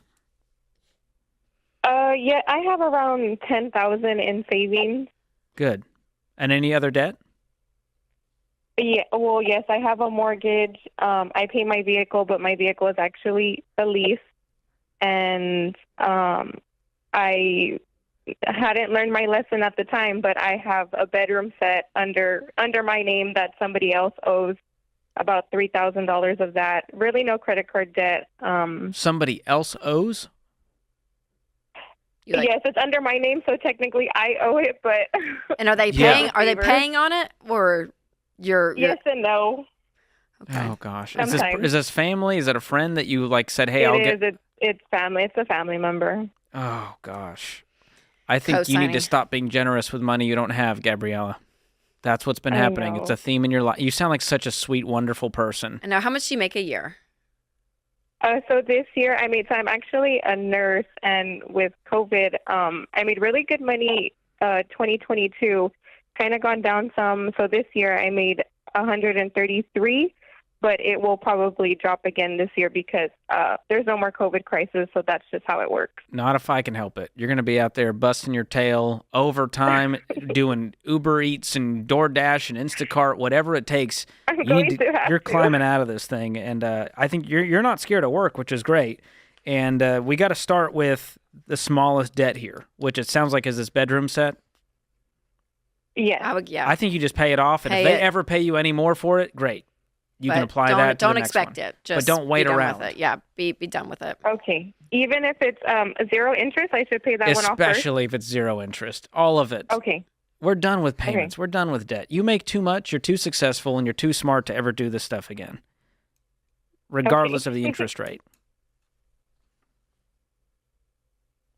Does that track, Gabriella? Are you with us on this? Yes.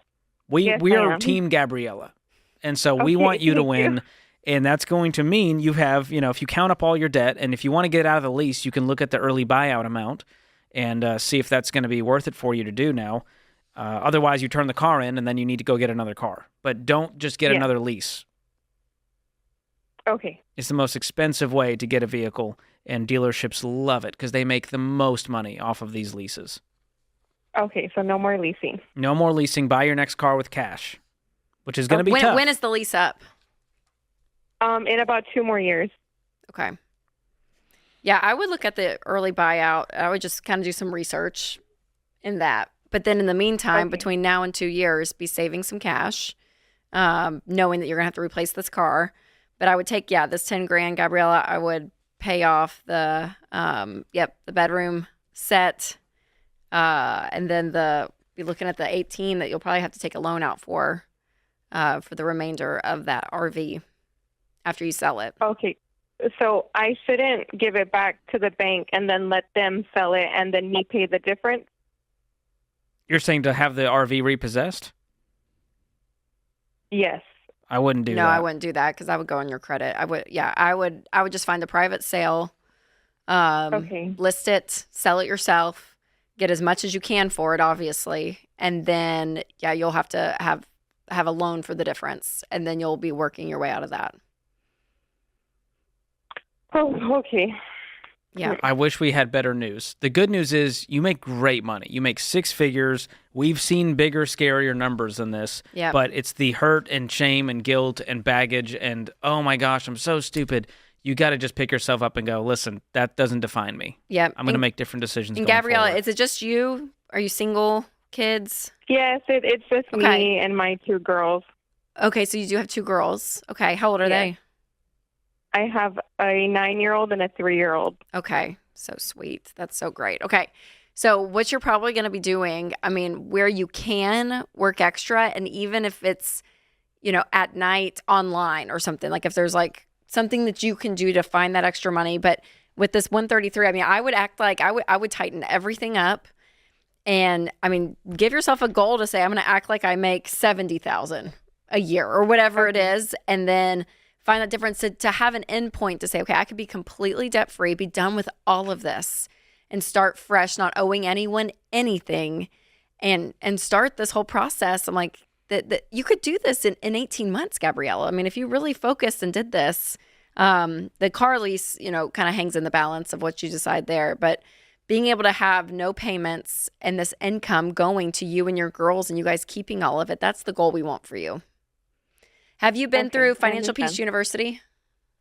No. Okay, so if you hold on the line, Skylar's going to pick up, and we're going to gift that to you as well as Every Dollar Premium, which is our budgeting app. And so what I want you to do, Gabrielle, is watch these lessons, even binge them. There's going to be 7 lessons, and I want you to go through and watch all of this and really get a game plan to say, okay, here is how I take control of my money. And what that's going to teach you is everything from budgeting to getting out of debt to saving up for an emergency funds to investing to your kids' college. It kind of runs the gamut of everything, and it's all packaged in there. And so to be able to walk through that and apply this stuff, Gabrielle, because what you've already witnessed and experienced is that money, it's personal finance, it's 80% behavior. It's only 20% head knowledge. You're going to watch these videos and be like, I knew that. I knew I shouldn't probably co-signed some furniture for a family member. I know that I probably, you're going to get all that, but actually changing the behavior and doing it is going to be the key to you winning. And I believe in you. I know you can do this, Gabriella. We're cheering you on. So hold on the line. Skylar will pick up. That's the theme of this hour. Don't spend money you don't have, especially with people you're not married to. Create your free Every Dollar budget today, the simplest way to budget for your life. I'm dealing with some family law issues, and it's kind of taken over half of every one of my paychecks. And I'm kind of dealing with a dilemma where I'm trying to find the balance between trying to do what's right for my kids and be financially responsible at the same time. Can you elaborate a little bit? What are you going through? I had a son when I was 22, still in college, and I later divorced my wife that I had that son with. Okay. Then shortly before I graduated, I had a girlfriend and we got pregnant. She disappeared on me while we were pregnant. Okay. And shortly after right before, as I was about to graduate, every month I was having to spend several $100s towards attorney's fees to get, to try to find her? That, yes, originally. Okay. So you found her, then what happened? So then around a couple months before I graduated, both of these custody disputes kind of started being simultaneous and in tandem. Okay. So my ex-wife, we had 50-50. When we divorced, I was seeing my son every week for the whole week, and I had him, and then we would trade off like that. Uh-huh. She and the ex-girlfriend, they became buddies, and they just both started. I've never met my daughter that I have with the ex-girlfriend, and my son I haven't seen in over a year. So this isn't any petty dispute over, who gets the teddy bear that he liked when we divorced, and then, whose house does that stay at. It's like, if I don't spend all this money on these attorneys, foreseeably I won't see my kids at all. Can I ask but at you the same time, Can I ask you a question? And just be honest, as much as you're willing to be. Do they have a reason that they're keeping these kids from you? No. Is there a real reason there? Like, were you an alcoholic? Was there something there? No drugs, no alcohol, no abuse. The second ex has tried to throw out abuse allegations, but it's that's so there's allegations. There are allegations, but you're saying they're not true. Right. Got it. Okay, got it. Yeah. Okay. Yeah. What do you make? I make $78. How old are you? I just turned 30 in January. And this dispute, the legal bills have been going on 1 year. I would say they've been going on since about summer of 2021, and they've only kind of increased and gotten worse. Okay. I'm confused as to why the judge hasn't ruled on this in 4.5 years. With my son, we had a totally amicable, I know, you told me that. Divorce. You told us that. So why, if it's been going on since 21, that she's been reneging on what the divorce decree said, why has a judge not ruled on it in 4 years? Well, it's different judges in different states. With my daughter's case... No. Back to your son. Let's just stick with that. My son. Yeah, sure. Okay. So with my son, it's a very small town in Oklahoma, and I guess the court's docket just gets really backed up. Last year, I was supposed to have my son for spring break. She texted me the night before, said she wasn't going to give him to me. And so I filed something immediately.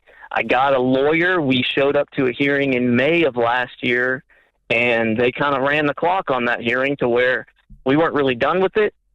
It was 5:30, and the judge said, y'all go home. We'll schedule for another date. That, because we've run out of time, that got scheduled out until late summer last year, like into August. And then my attorney I had died. Oh. And now I've got a different attorney, and I've got something scheduled for middle of April. And you're trying for 50-50. That's all you want, 50-50. On the original child. Yeah. Mm-hmm. Okay, so the overall answer to your question is this is not only consuming your money, it's consuming your brain. Mm-hmm. And so, and you have relied on legal counsel that sucked. So you need to get a lawyer that is much smarter and much meaner than the lawyer that you've had. It's way past time playing nice here. And so we need to make an example out of these people. I'm going to start filing with social services. I'm going to file 60 different ways. I'm going to make all of these people's lives miserable so we can put an end to this. And so you guys have been trying to play real sweet and real nice, and your lawyer was old and then he died, and he was playing nice with the small town judge instead of just going in there and raising hell. And so you need an attorney that you don't even like, that kind of mean attorney, okay? And that's so smart, and they're a little more expensive usually, but they're worth it. So and try to bring it to a head. That's the only answer I know for you. Mm-hmm. But just talking to you for 4 minutes is exhausting, listening to what you've been through. And it's so chaotic. It's all over the place. It's left, right, turn, flip, back flip, double flip, turn right, turn left, turn back. There's all these different moving parts. And it just takes up, you're burning all your calories on these issues. And so, you got to spend the right amount of money in a short period of time and blow everything up, or you've got to turn and talk about, what's the right thing to do. I tried to be in my son's life. I tried to be in this child that was born outside of wedlock's life. I tried to do that, and instead what I got is crazy women. And so, I don't know. I can't tell you. You're going to have to measure how far into this you go. But I can tell that there's no systematic anything in your description of this. And that tells me that you're getting the runaround rather than giving the runaround. And so in a lawsuit situation, sometimes the best defense is a good offense. And so I want you to file I want attorneys filing 7 motions every morning just to piss everybody off, including the judge. I'm just going to screw with people for a living for a short period of time, and just knock the snot out of everyone to where they're all back on their heels and they're all burning calories trying to keep up with you instead of the other way around. That's your only shot here, or you need to flip and just walk and let the thing die. And then they'll come wandering in, maybe wanting child support. Oh, wait, maybe now we get a hearing. Okay, interesting. Money's tied to this. So I don't know, Tanner. I can't tell what's going on. I can just tell that you're worn out and that you've been getting the runaround rather than giving the runaround. I can feel that, and that's where all your money's going, because the legal system is not a just system, and it is not a good system. It sucks, and it will drain you dry. So I pray good luck for you, sir, but I think it's going to require some pretty aggressive moves beyond what you've been doing. Create your free every dollar budget today, the simplest way to budget for your life. CHM, a biblically based alternative to health insurance. Learn more at chministries.org/budget.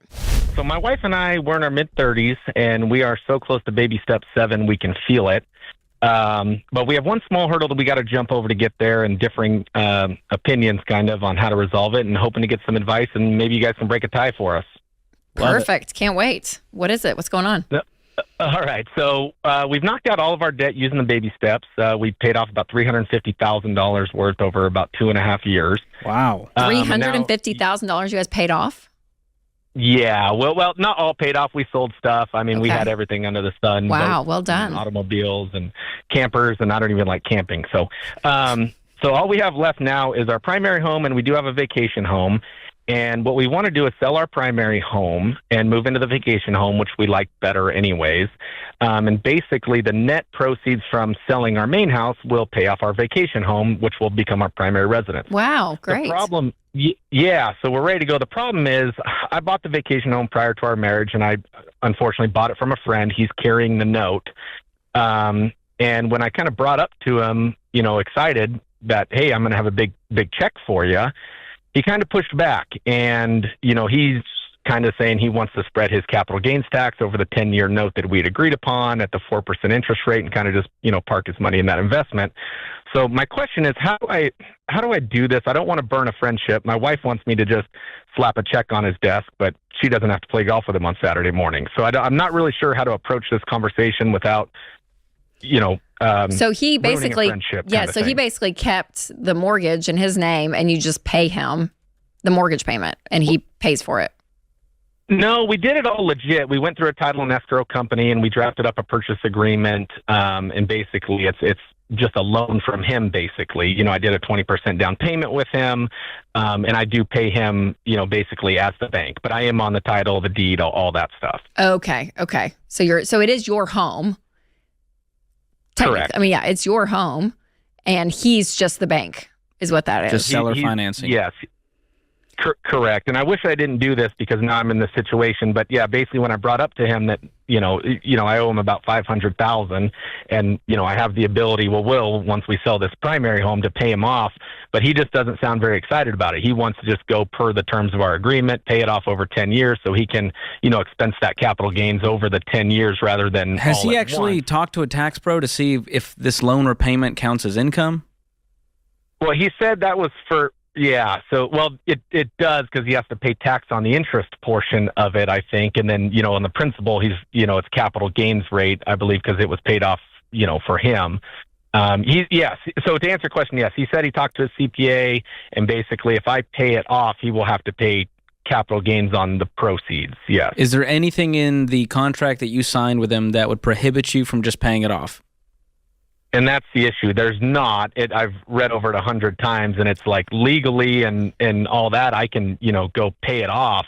Yeah. So boo-hoo, friends. Here's your $500,000. I mean, you're going to have to pay taxes on it. Did he not make money off of this? Did he not benefit from this whole thing?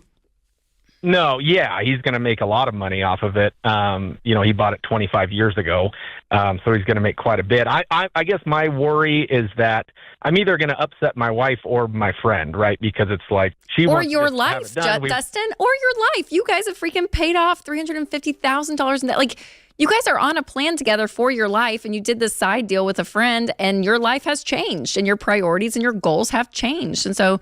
Sorry, friend. It's not like you're putting your friend into debt. Boo-hoo. He gets $500,000 and he's going to have to pay some taxes on it. He can wipe his tears with $100 bills.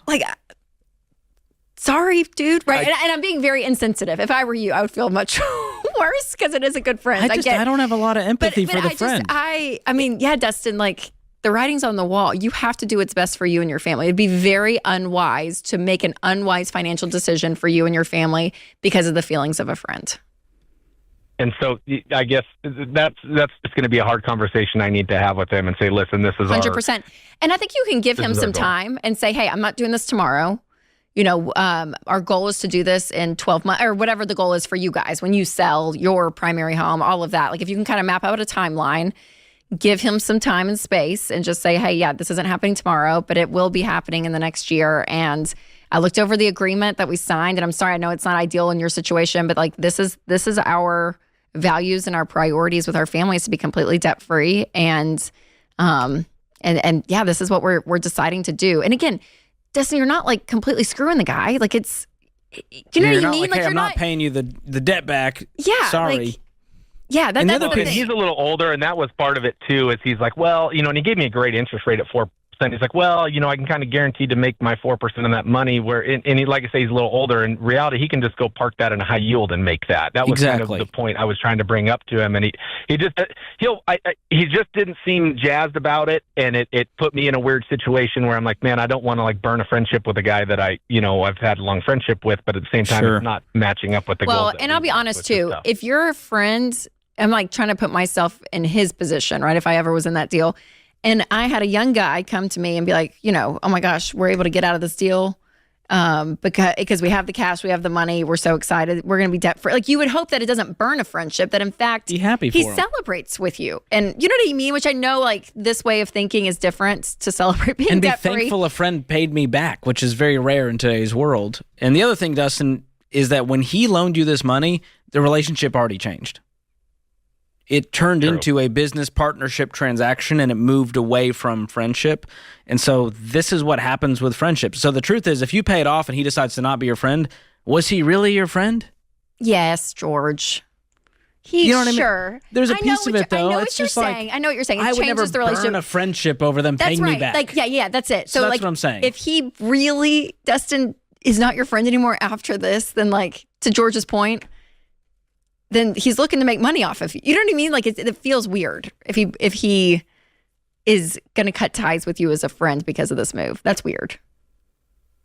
Yeah, that would be weird. I don't think that would happen. It's just, I guess I hate to even say this. I guess I'm kind of just being a sissy about having the conversation because of the vibe I got when I brought it up, a couple times over. And I even told, my thought was let's just park our money that we make from the primary home in a high yield and just pay him off. And then I kind of, we're quote unquote, we feel debt free ish because the money's there. But you're not. My wife says, she's so excited because we did so good on the first, 6 steps, call it, that she's ready to just finish, quote unquote, finish the journey and be done. Yes. Listen to your wife, Dustin. Her vote counts 1,000 times more than any of my friends, and I love my friends. And you have a little bit of that people pleaser in you, Dustin. I hear it. And so this is grown up stuff. And be a man, suck it up, and talk to him. And again, if he is weird after this because of this whole thing, like that's a weird guy anyway. I'm going to add this to so bizarre. One more reason to not borrow money from friends. That's the new book. And family. Yes, all of it. This is The Ramsey Show. CHM isn't health insurance. It's a health cost-sharing ministry. Check it out for yourself at chministries.org/budget. I am weeks away from proposing to my girlfriend. Bought the ring and everything and just trying to find the right time. But my question is, so her father is very successful and has set up a trust fund for her. And, my parents are, middle class, upper middle class. And I just don't want this to be a point of contention in our marriage going forward. And I just wondered if you had any advice on how kind of we structure our financial future going forward. You're already intimidated by it. How come? Very much so. Why? Well, no, I mean, he's a very intelligent. No, and forget all that. Forget all that. Man. You're comparing yourself to her dad. Yes, sir. You mentioned his money. Now you're mentioning his brain. Is she bringing this up and kind of using it to dangle over your head? Like, why are you walking into this marriage feeling insecure? She's not bringing it up necessarily. So is this your baggage that you're bringing? Me. Yes, sir, for sure. Is she going to say yes when you ask her to marry you? Yes, sir. Does she lie to you? No. She tells you the truth? Always, yeah. Okay, then you're going to have to commit to practicing trusting her. Mm-hmm. Otherwise, you're going to sabotage and burn this whole thing to the ground, not because doesn't have the potential to be incredible and amazing and awesome. You guys are going to be on some good footing. If you were calling a show and saying, "Hey, I'm about to marry this girl. She's got this trust fund that she said I could never spend one penny of, even though I'm her husband," Dave and I would both tell you to run. Right. She hasn't said that, but I'm just wondering in the future if that issue comes up where I think that this is what we should do with this money that we've been blessed with, and then. Okay, so how is the trust? Let me ask you this: how much is in the trust fund? I don't know the cash value, but there's 3 houses and a boat, and there's a few different things. Boat? It's a sailboat. It's a Morris sailboat that they have up in Maine. Why is it in their daughter's name? They put it in the trust for her and her brother. What about Bob? I'm sailing. Here's the thing, dude. You're gonna have. Forget the trust for a second. That's too heavy and complicated. Yes. You're gonna have ideas about what dog to buy. You're gonna have disagreements on what color couch to buy. You're gonna have disagreements on what schools you want your kids to go to. So this needs to be. You'll need to have discussions before you get married about how are we going to solve problems when I'm bringing this idea to the table and you're bringing that idea to the table. And this is a big one, no question about it. You're talking about millions and millions of dollars. So, well, not necessarily. So what is maybe $1 million, but there's 3 houses. But it sounds like it's also split with her brother. Yes, sir. Yep. So what does she receive from the trust annually? Anything? Not until she turns 35, until she gets full access to the trust. And she's how old? She's 26. Okay, so you've got 10 years to act like this thing doesn't exist. Yeah. Okay. And then when it does exist and she gets access to it, it'll be to her and her brother, and her portion can be sold off and put cash in the hand of the couple, you and her, right? Correct. Yes, sir. All right, I want to verify all that with her and even with her dad, and just go, because I want to make sure that we live out what it was you all were trying to accomplish here together. But I'm sure you were, building out her future gang here. And so I want to I'm obviously going to be part of that future. So then you start talking to her about, okay, when you turn 35, this is going to be our money. And we are going to make these decisions together, just like we make decisions about kids, and we make decisions about house, and we make decisions about what dog to buy, and so on, right? Yeah, so Dave, I want to ask Dave a question, Jacob, on your behalf, because I'm curious too. So, Dave, imagine Winston, before he married Rachel, sits down and says, hey, Dave, I know you've got some financial security. I want to go ahead and get on the table now what it's going to be like married to you. That feels like that would be awkward. Or that if I'm you, I'd be like, whoa, buddy. No, I mean, hey, Dave, what am I signing up for here? Okay. Is Winston saying that? And hey, Dave, what are your intentions? I want to graft into this family. I don't want to be on the outside, and I also don't want to be on the inside throwing grenades. There you go. So I want to participate and be aligned with what the goals are here. So I need to understand them. Okay. And because I'm going to be part of it if I'm going to be here. And that's not belligerent. Okay. And of course, I'm like, yeah, she's now your problem. So that was my answer to Winston. It's like, Winston, I hope you can solve drama. Yeah. So I'm writing a check. Bye. Yeah. But I mean, yeah. So I think it's a valid conversation, and it's a manly conversation for you to have, not only with your future fiance, but you might even talk about that when you ask her dad for his blessing, if you haven't already. I have, but I guess that can be a conversation I have with him in the future. Well, you could just swing back by and say, hey, I want to have a cup of coffee, and I'm learning about this, and I want to be part of your dream for your daughter. And so Right. tell me how you want this trust thing to unfold and what your vision for it was. And I just want to be aligned on it. And you know how I would probably ask it, Dave? Tell me if this sounds right. Jacob, I would probably sit down with him and say, I don't come from a whole lot. Yeah. And I don't know how to do this. I would love for you to teach me over the next 4, 5, 10 years. Like, walk alongside me as I learn how to be a good steward of this. I think that's a good idea. That's Definitely. hugely honoring. Yeah, because then Right. it doesn't sound like I'm coming for your money and your daughter. It sounds like, hey, I want to love her more than you did, or as much as you did. Will you teach me how to handle this part of it? Because this is just new for me. Yeah. And I want you to get in the habit of doing what I think is a very hard thing for men to do, but if they can figure it out, and you're about to be a newlywed, be able to sit down and say, hey, this particular thing, whatever this thing is, makes me feel over my head, and it makes me, I don't know how to do it. And tell your wife that. Tell your fiance that.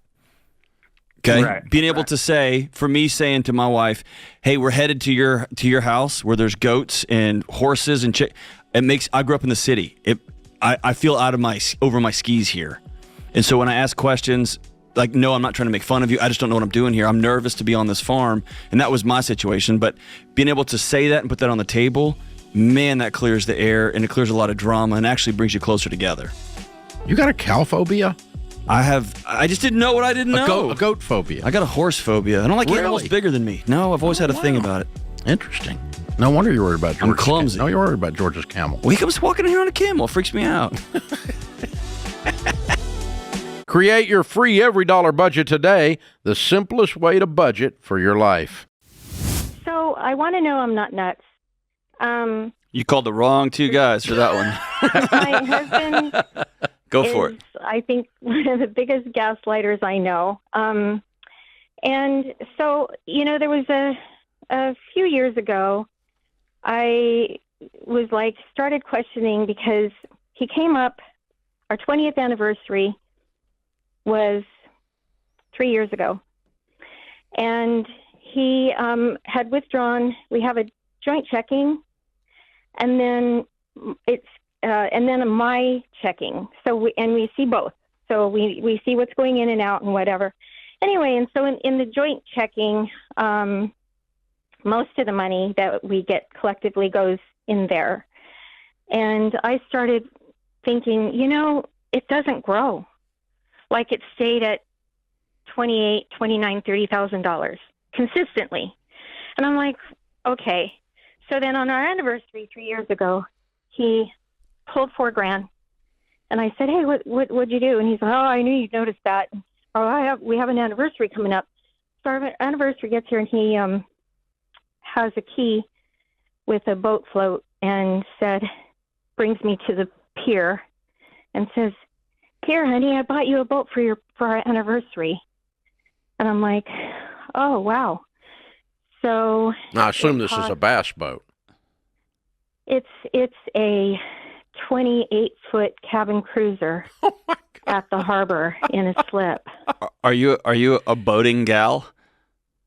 Well, he manages a marine store, and he's been involved with boats his whole life. That's not what I asked. Are you a boating person, or is this like me buying my wife a new deer rifle for her?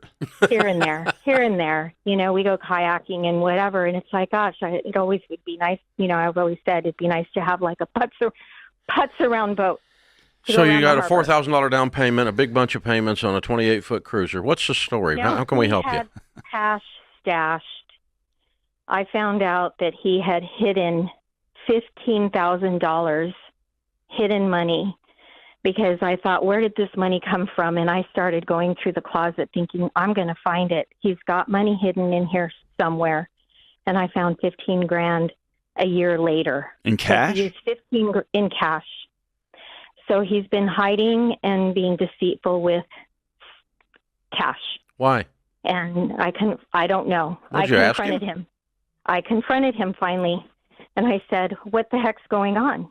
So he said, I thought I was doing something good. I put money away. And I'm like, but in you the need closet? to hide it. In the closet, in a pouch that was very well hidden, but I found it. And okay, but so the big issue here is you don't believe his answer. I only recommend term life insurance because it's simple, affordable coverage. And you should get it only from Xander Insurance because they work for you, not the insurance companies. Xander compares all the top term plans to save you money so you don't get ripped off with insurance that they market like a so-called investment. Term from Xander is the only life insurance I would get from my family. It's all I've ever bought and all I've ever recommended. Go to Xander.com or call 800-356-4282. The big issue here is you don't believe his answer. No, I don't believe his answer. And when you start popping up with big ticket items and go, look, honey, I got this for you. And there's alcohol involved too. There's alcohol abuse. So, So let me say it like this. When I am an anxious guy, and over the course of my marriage, when like a major world event is happening, I have told my wife I would feel comfortable if we had some cash at the house. Right. And she rolls her eyes and says, okay. And we agree on a number, and I go get some cash because I'm dramatic. But the key there is I told her. I didn't hide it. You told her. Thank you. And so why is he deceitful with you? What's the problem? Why is he doing that? I have no idea. You do. You do. You have some idea. Well, he has told me in the past that you like to spend money, and I'm like, I help my daughter or I help my mom and dad. I don't go buy. I am not a clothes and boutique and purse and but do you talk to him about those purchases, or are you both doing the same thing behind closed doors? Yeah. No, not behind closed doors. Okay. I'll come up with whatever, and it's like, yeah, I got this. And he's like, great, honey. Okay. Or whatever, and that's fine. Or my dad broke his back. I'm going to send them a mattress so that it's good for his back because they can't afford $2,000 for a Tempur-Pedic, whatever. And he's like, go ahead and do that. Okay. And whatnot. So there's justification so that I can do this, but I tell you what I'm doing, and you're not being honest and truthful. If you're hiding liquor and you're hiding money, I don't believe you at all. Yes, you're right to do that. Thank you. But if you, I guess the challenge for you I would have is if you go to him and say, my dad broke his back, so I'm going to do this with our money, instead of saying, I would love to honor my old man. You get what I'm saying? But other than that, yes. I don't know. Dave, what do you think? I mean, yeah, if he's stealing thousands of dollars and hiding them, the bigger deal is you don't trust him. If my wife found $15,000 in cash, she would have questions, obviously, but her first default setting wouldn't be, you're preparing to run away or you have a problem with addiction, she would think, hey, you need to go see a counselor because you're spinning out on me again.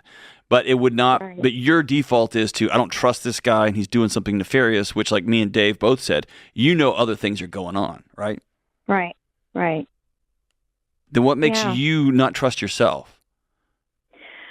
Do you not want to deal with what you know to be true? No, it's we have a tumultuous relationship anyway. You're kidding. Yeah. I'm so shocked. Is he planning an exit strategy here? But the thing that really bothers me is that $65,000 of that is for caretaking for my son that has Down syndrome. And when I met my husband, my son was 15. $65,000 of what? My son's. No, I mean, wait a minute. I had $15,000 in the closet and I had a cabin cruiser. Now I'm at 65 grand. What happened? I just got lost. Yeah, where's that money? $65,000 a year goes into our account. So on a monthly basis, divide that up, but it's $65,000 total a year that goes into our joint checking that he keeps pulling money out of and but you don't need hiding. $65,000 to care for a Down caretaking. syndrome child. No, we don't. Okay. No, so we don't. you're being melodramatic. You brought the kid in as a flag wave here. All you've got is a husband. You and him are not in agreement on where the freaking money's going. He feels nagged about the alcohol. He feels nagged about, and he thinks you spend too much, and so he squirreled money away.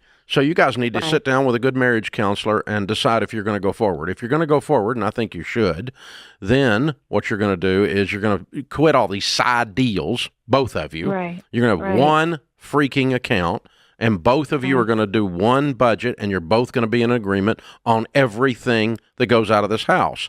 And there's there's no coming out of the closet with 15 grand in your hand, and there's no buying boats. Surprise, honey, look what I bought that I wanted and called it your anniversary gift. It's a bold move, man. And there's no I have to protect everything from you because you're deceitful. You guys got to get on a basis of trust here, and the trust is going to come from transparency and working together, and both of you have a vote.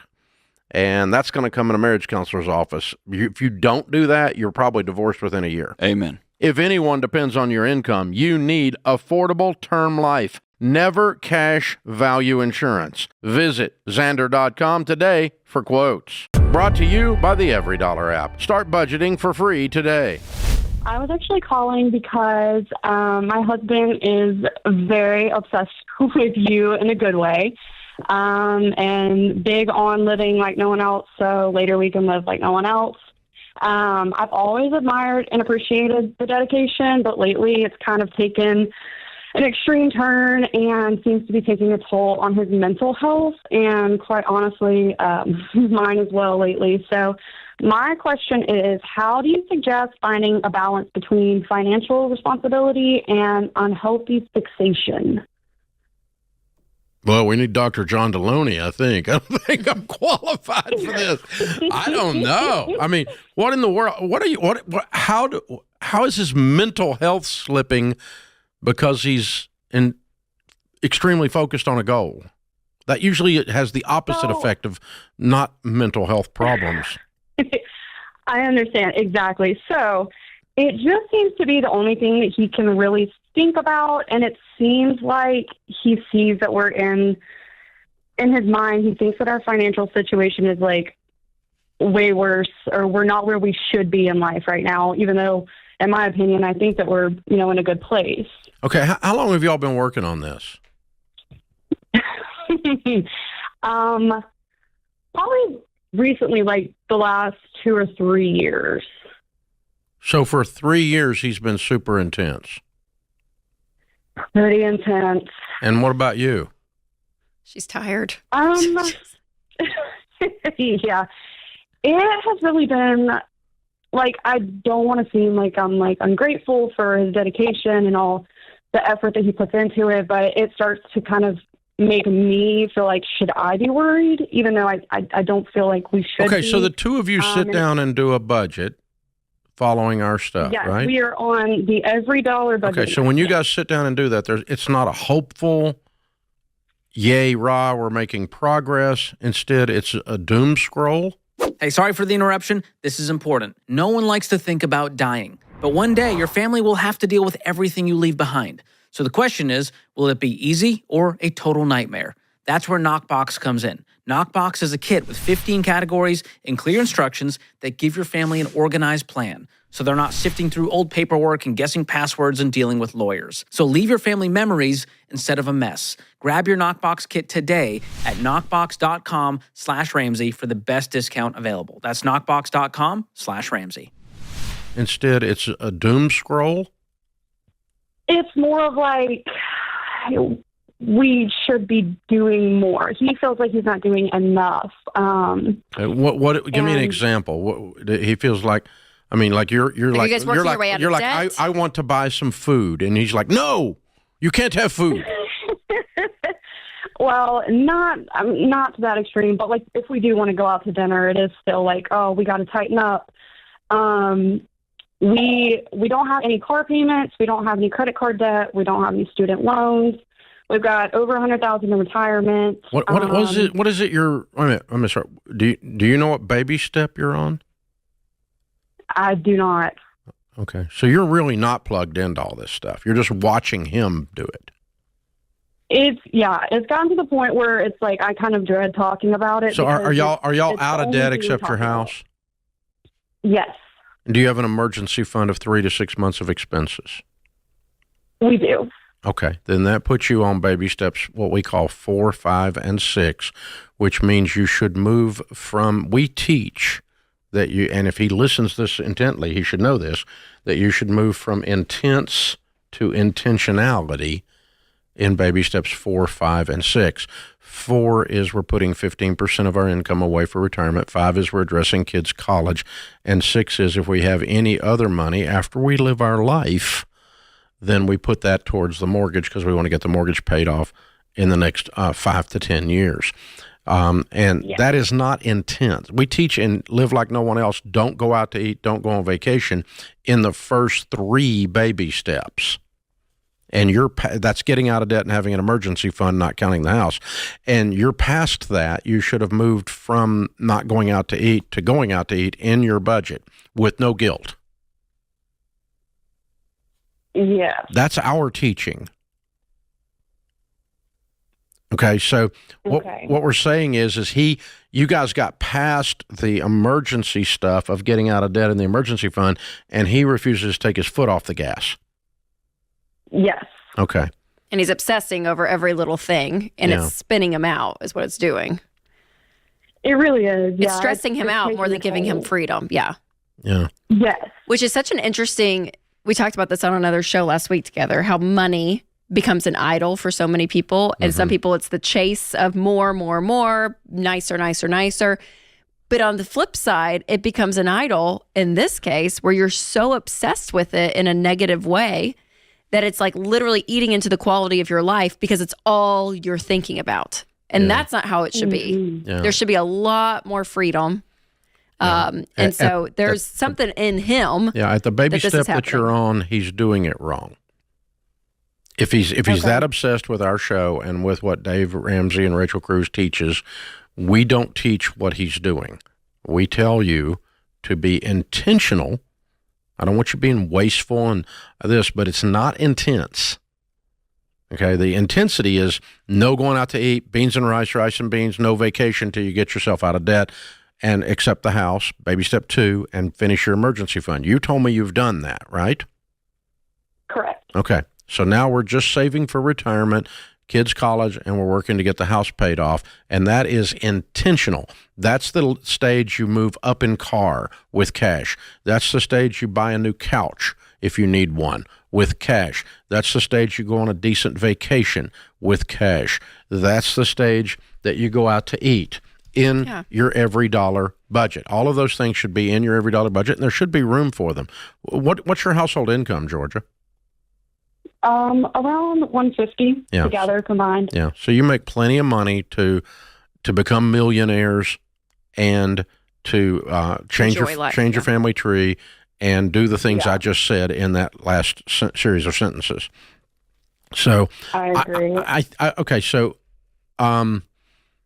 What we want you to reach for, and him too, him is who I'm talking to, I guess, is financial peace. There's no peace in this discussion. It's that, as Deloney says, let your shoulders drop and exhale. And he's never done that yet. Right? Yeah. And I mean, he's 25. So if it's this intense here in this part of life, I can only imagine that if we don't do something about it, it's just going to get a lot more intense. Yeah. I think you guys need to sit down, maybe with a good marriage counselor or maybe with your pastor, because this is kind of a spiritual thing at this stage. It's an emotional and spiritual thing. You just got to learn to enjoy the ride now. You've done a great job, and you need to enjoy the fruits of your labor. My guess is this is an intense dude, period. That he probably is this way about a lot of things. I don't know anybody like that, but but it could happen. This is The Ramsey Show. Create your free every dollar budget today, the simplest way to budget for your life. Melanie's with us in Wichita, Kansas. Hi, Melanie. How are you? I'm good. Thanks for taking my call. Sure. What's up? Well, my husband and I are in week 3 of the FPU. And last night we sat down and we did the allocated spending plan. We had everything set up for the month to where every one of our dollars was assigned to something. Mm-hmm. Well, he had made a bet with some buddies at work, and he lost the bet. And this morning, without saying anything to me, he got paid today. He took $100 out of our account. Mm-hmm. Okay. I don't even know how to address this with him or even where to get the money to get us back onto track. Mm-hmm. So what are your suggestions? Okay. So why did he not tell you about this when you were putting the budget together last night? Well, we've known about it, and I told him... You what about it? I knew about the bet. Okay. But I told him that if he wanted to pay the guy back, he needed to take it out of his blow money, not out of the rest of the budget. Right. And so how much is in his blow money? We do $18 a week. Okay. Well, he owes the guy $100. That was a dumb idea. Yes, it was. Because you can't give a guy $100 when you only have 18, so you didn't have a solution. Right. The guy doesn't want $18 a month. Your husband's word is on the line. He owes him $100. So $100 should have been in your budget last night. Okay. So he did address it. He didn't lie to you. You just didn't have a reasonable solution. And so he honored up and paid his bill when it was due this morning. So $18 blow money's gone for sure. That's 18 of it. Now we got to find the other 82. And you guys got to wander through the budget and do that tonight. So, number one, when you know something's in front of you, don't pretend like it's not there. And that'll be helpful for the future. Number two, he has to understand that you felt like you guys had a contract. And just like he felt like he gave that guy his word, he also gave you his word last night. And so now you feel like he kept his word to that guy but lied to you. And he needs to feel that. You had a contract last night. He broke the contract this morning, right? Right. And he didn't feel that.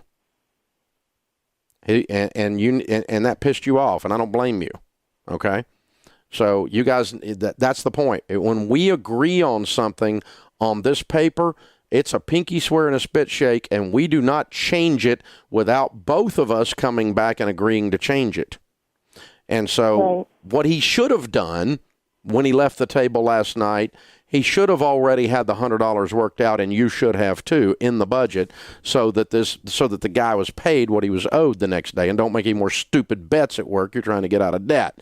Now, then that's what y'all should have done. But if that didn't happen, then when he got there this morning and felt the pressure to pay the bill that he owed, to keep his word, he should have picked up the phone and called you and said, hey, we got a contract, but I also got a contract over here.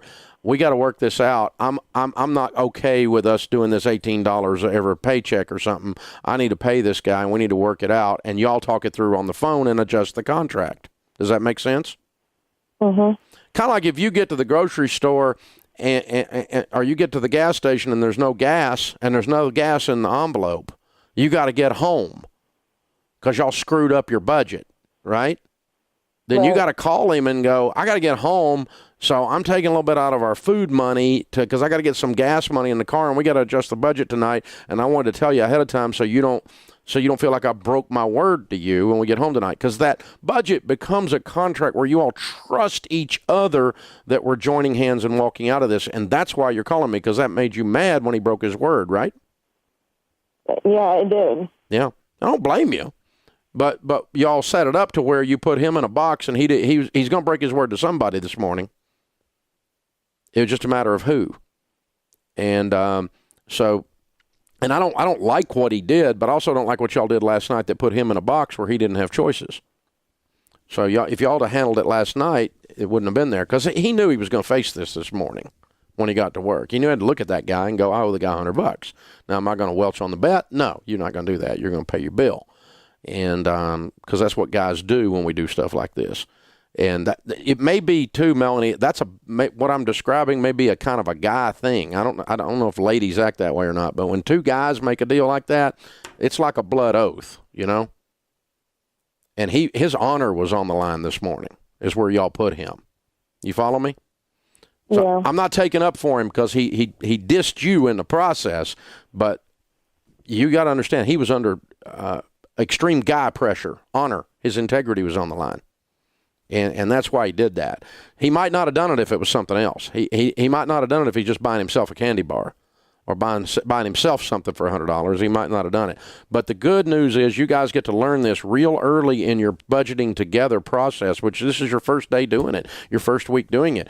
And you get to have a really good, healthy discussion without you yelling at him or something like that. But this is, honey, you got to understand, this is like you lied to me. That's how it feels. And you're not a liar. And that's why I'm so upset. This is like a contract here. We both initial it. Hey, I'll tell you, Melanie, Sharon and I had so many of those fights.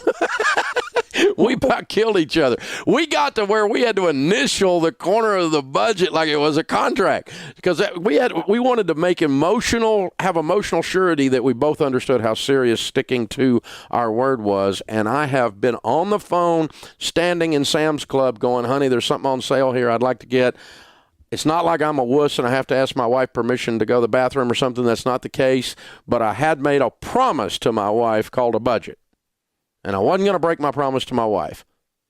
And so I call her and I go, hey, I'm going to be $10 over. I'd like to take that out of this other category. Is that cool? She says yes. Boom. We have a budget. We have an amendment to the contract. The contract has now been amended. And now we buy the thing at Sam's Club and we come home smiling and everybody's okay.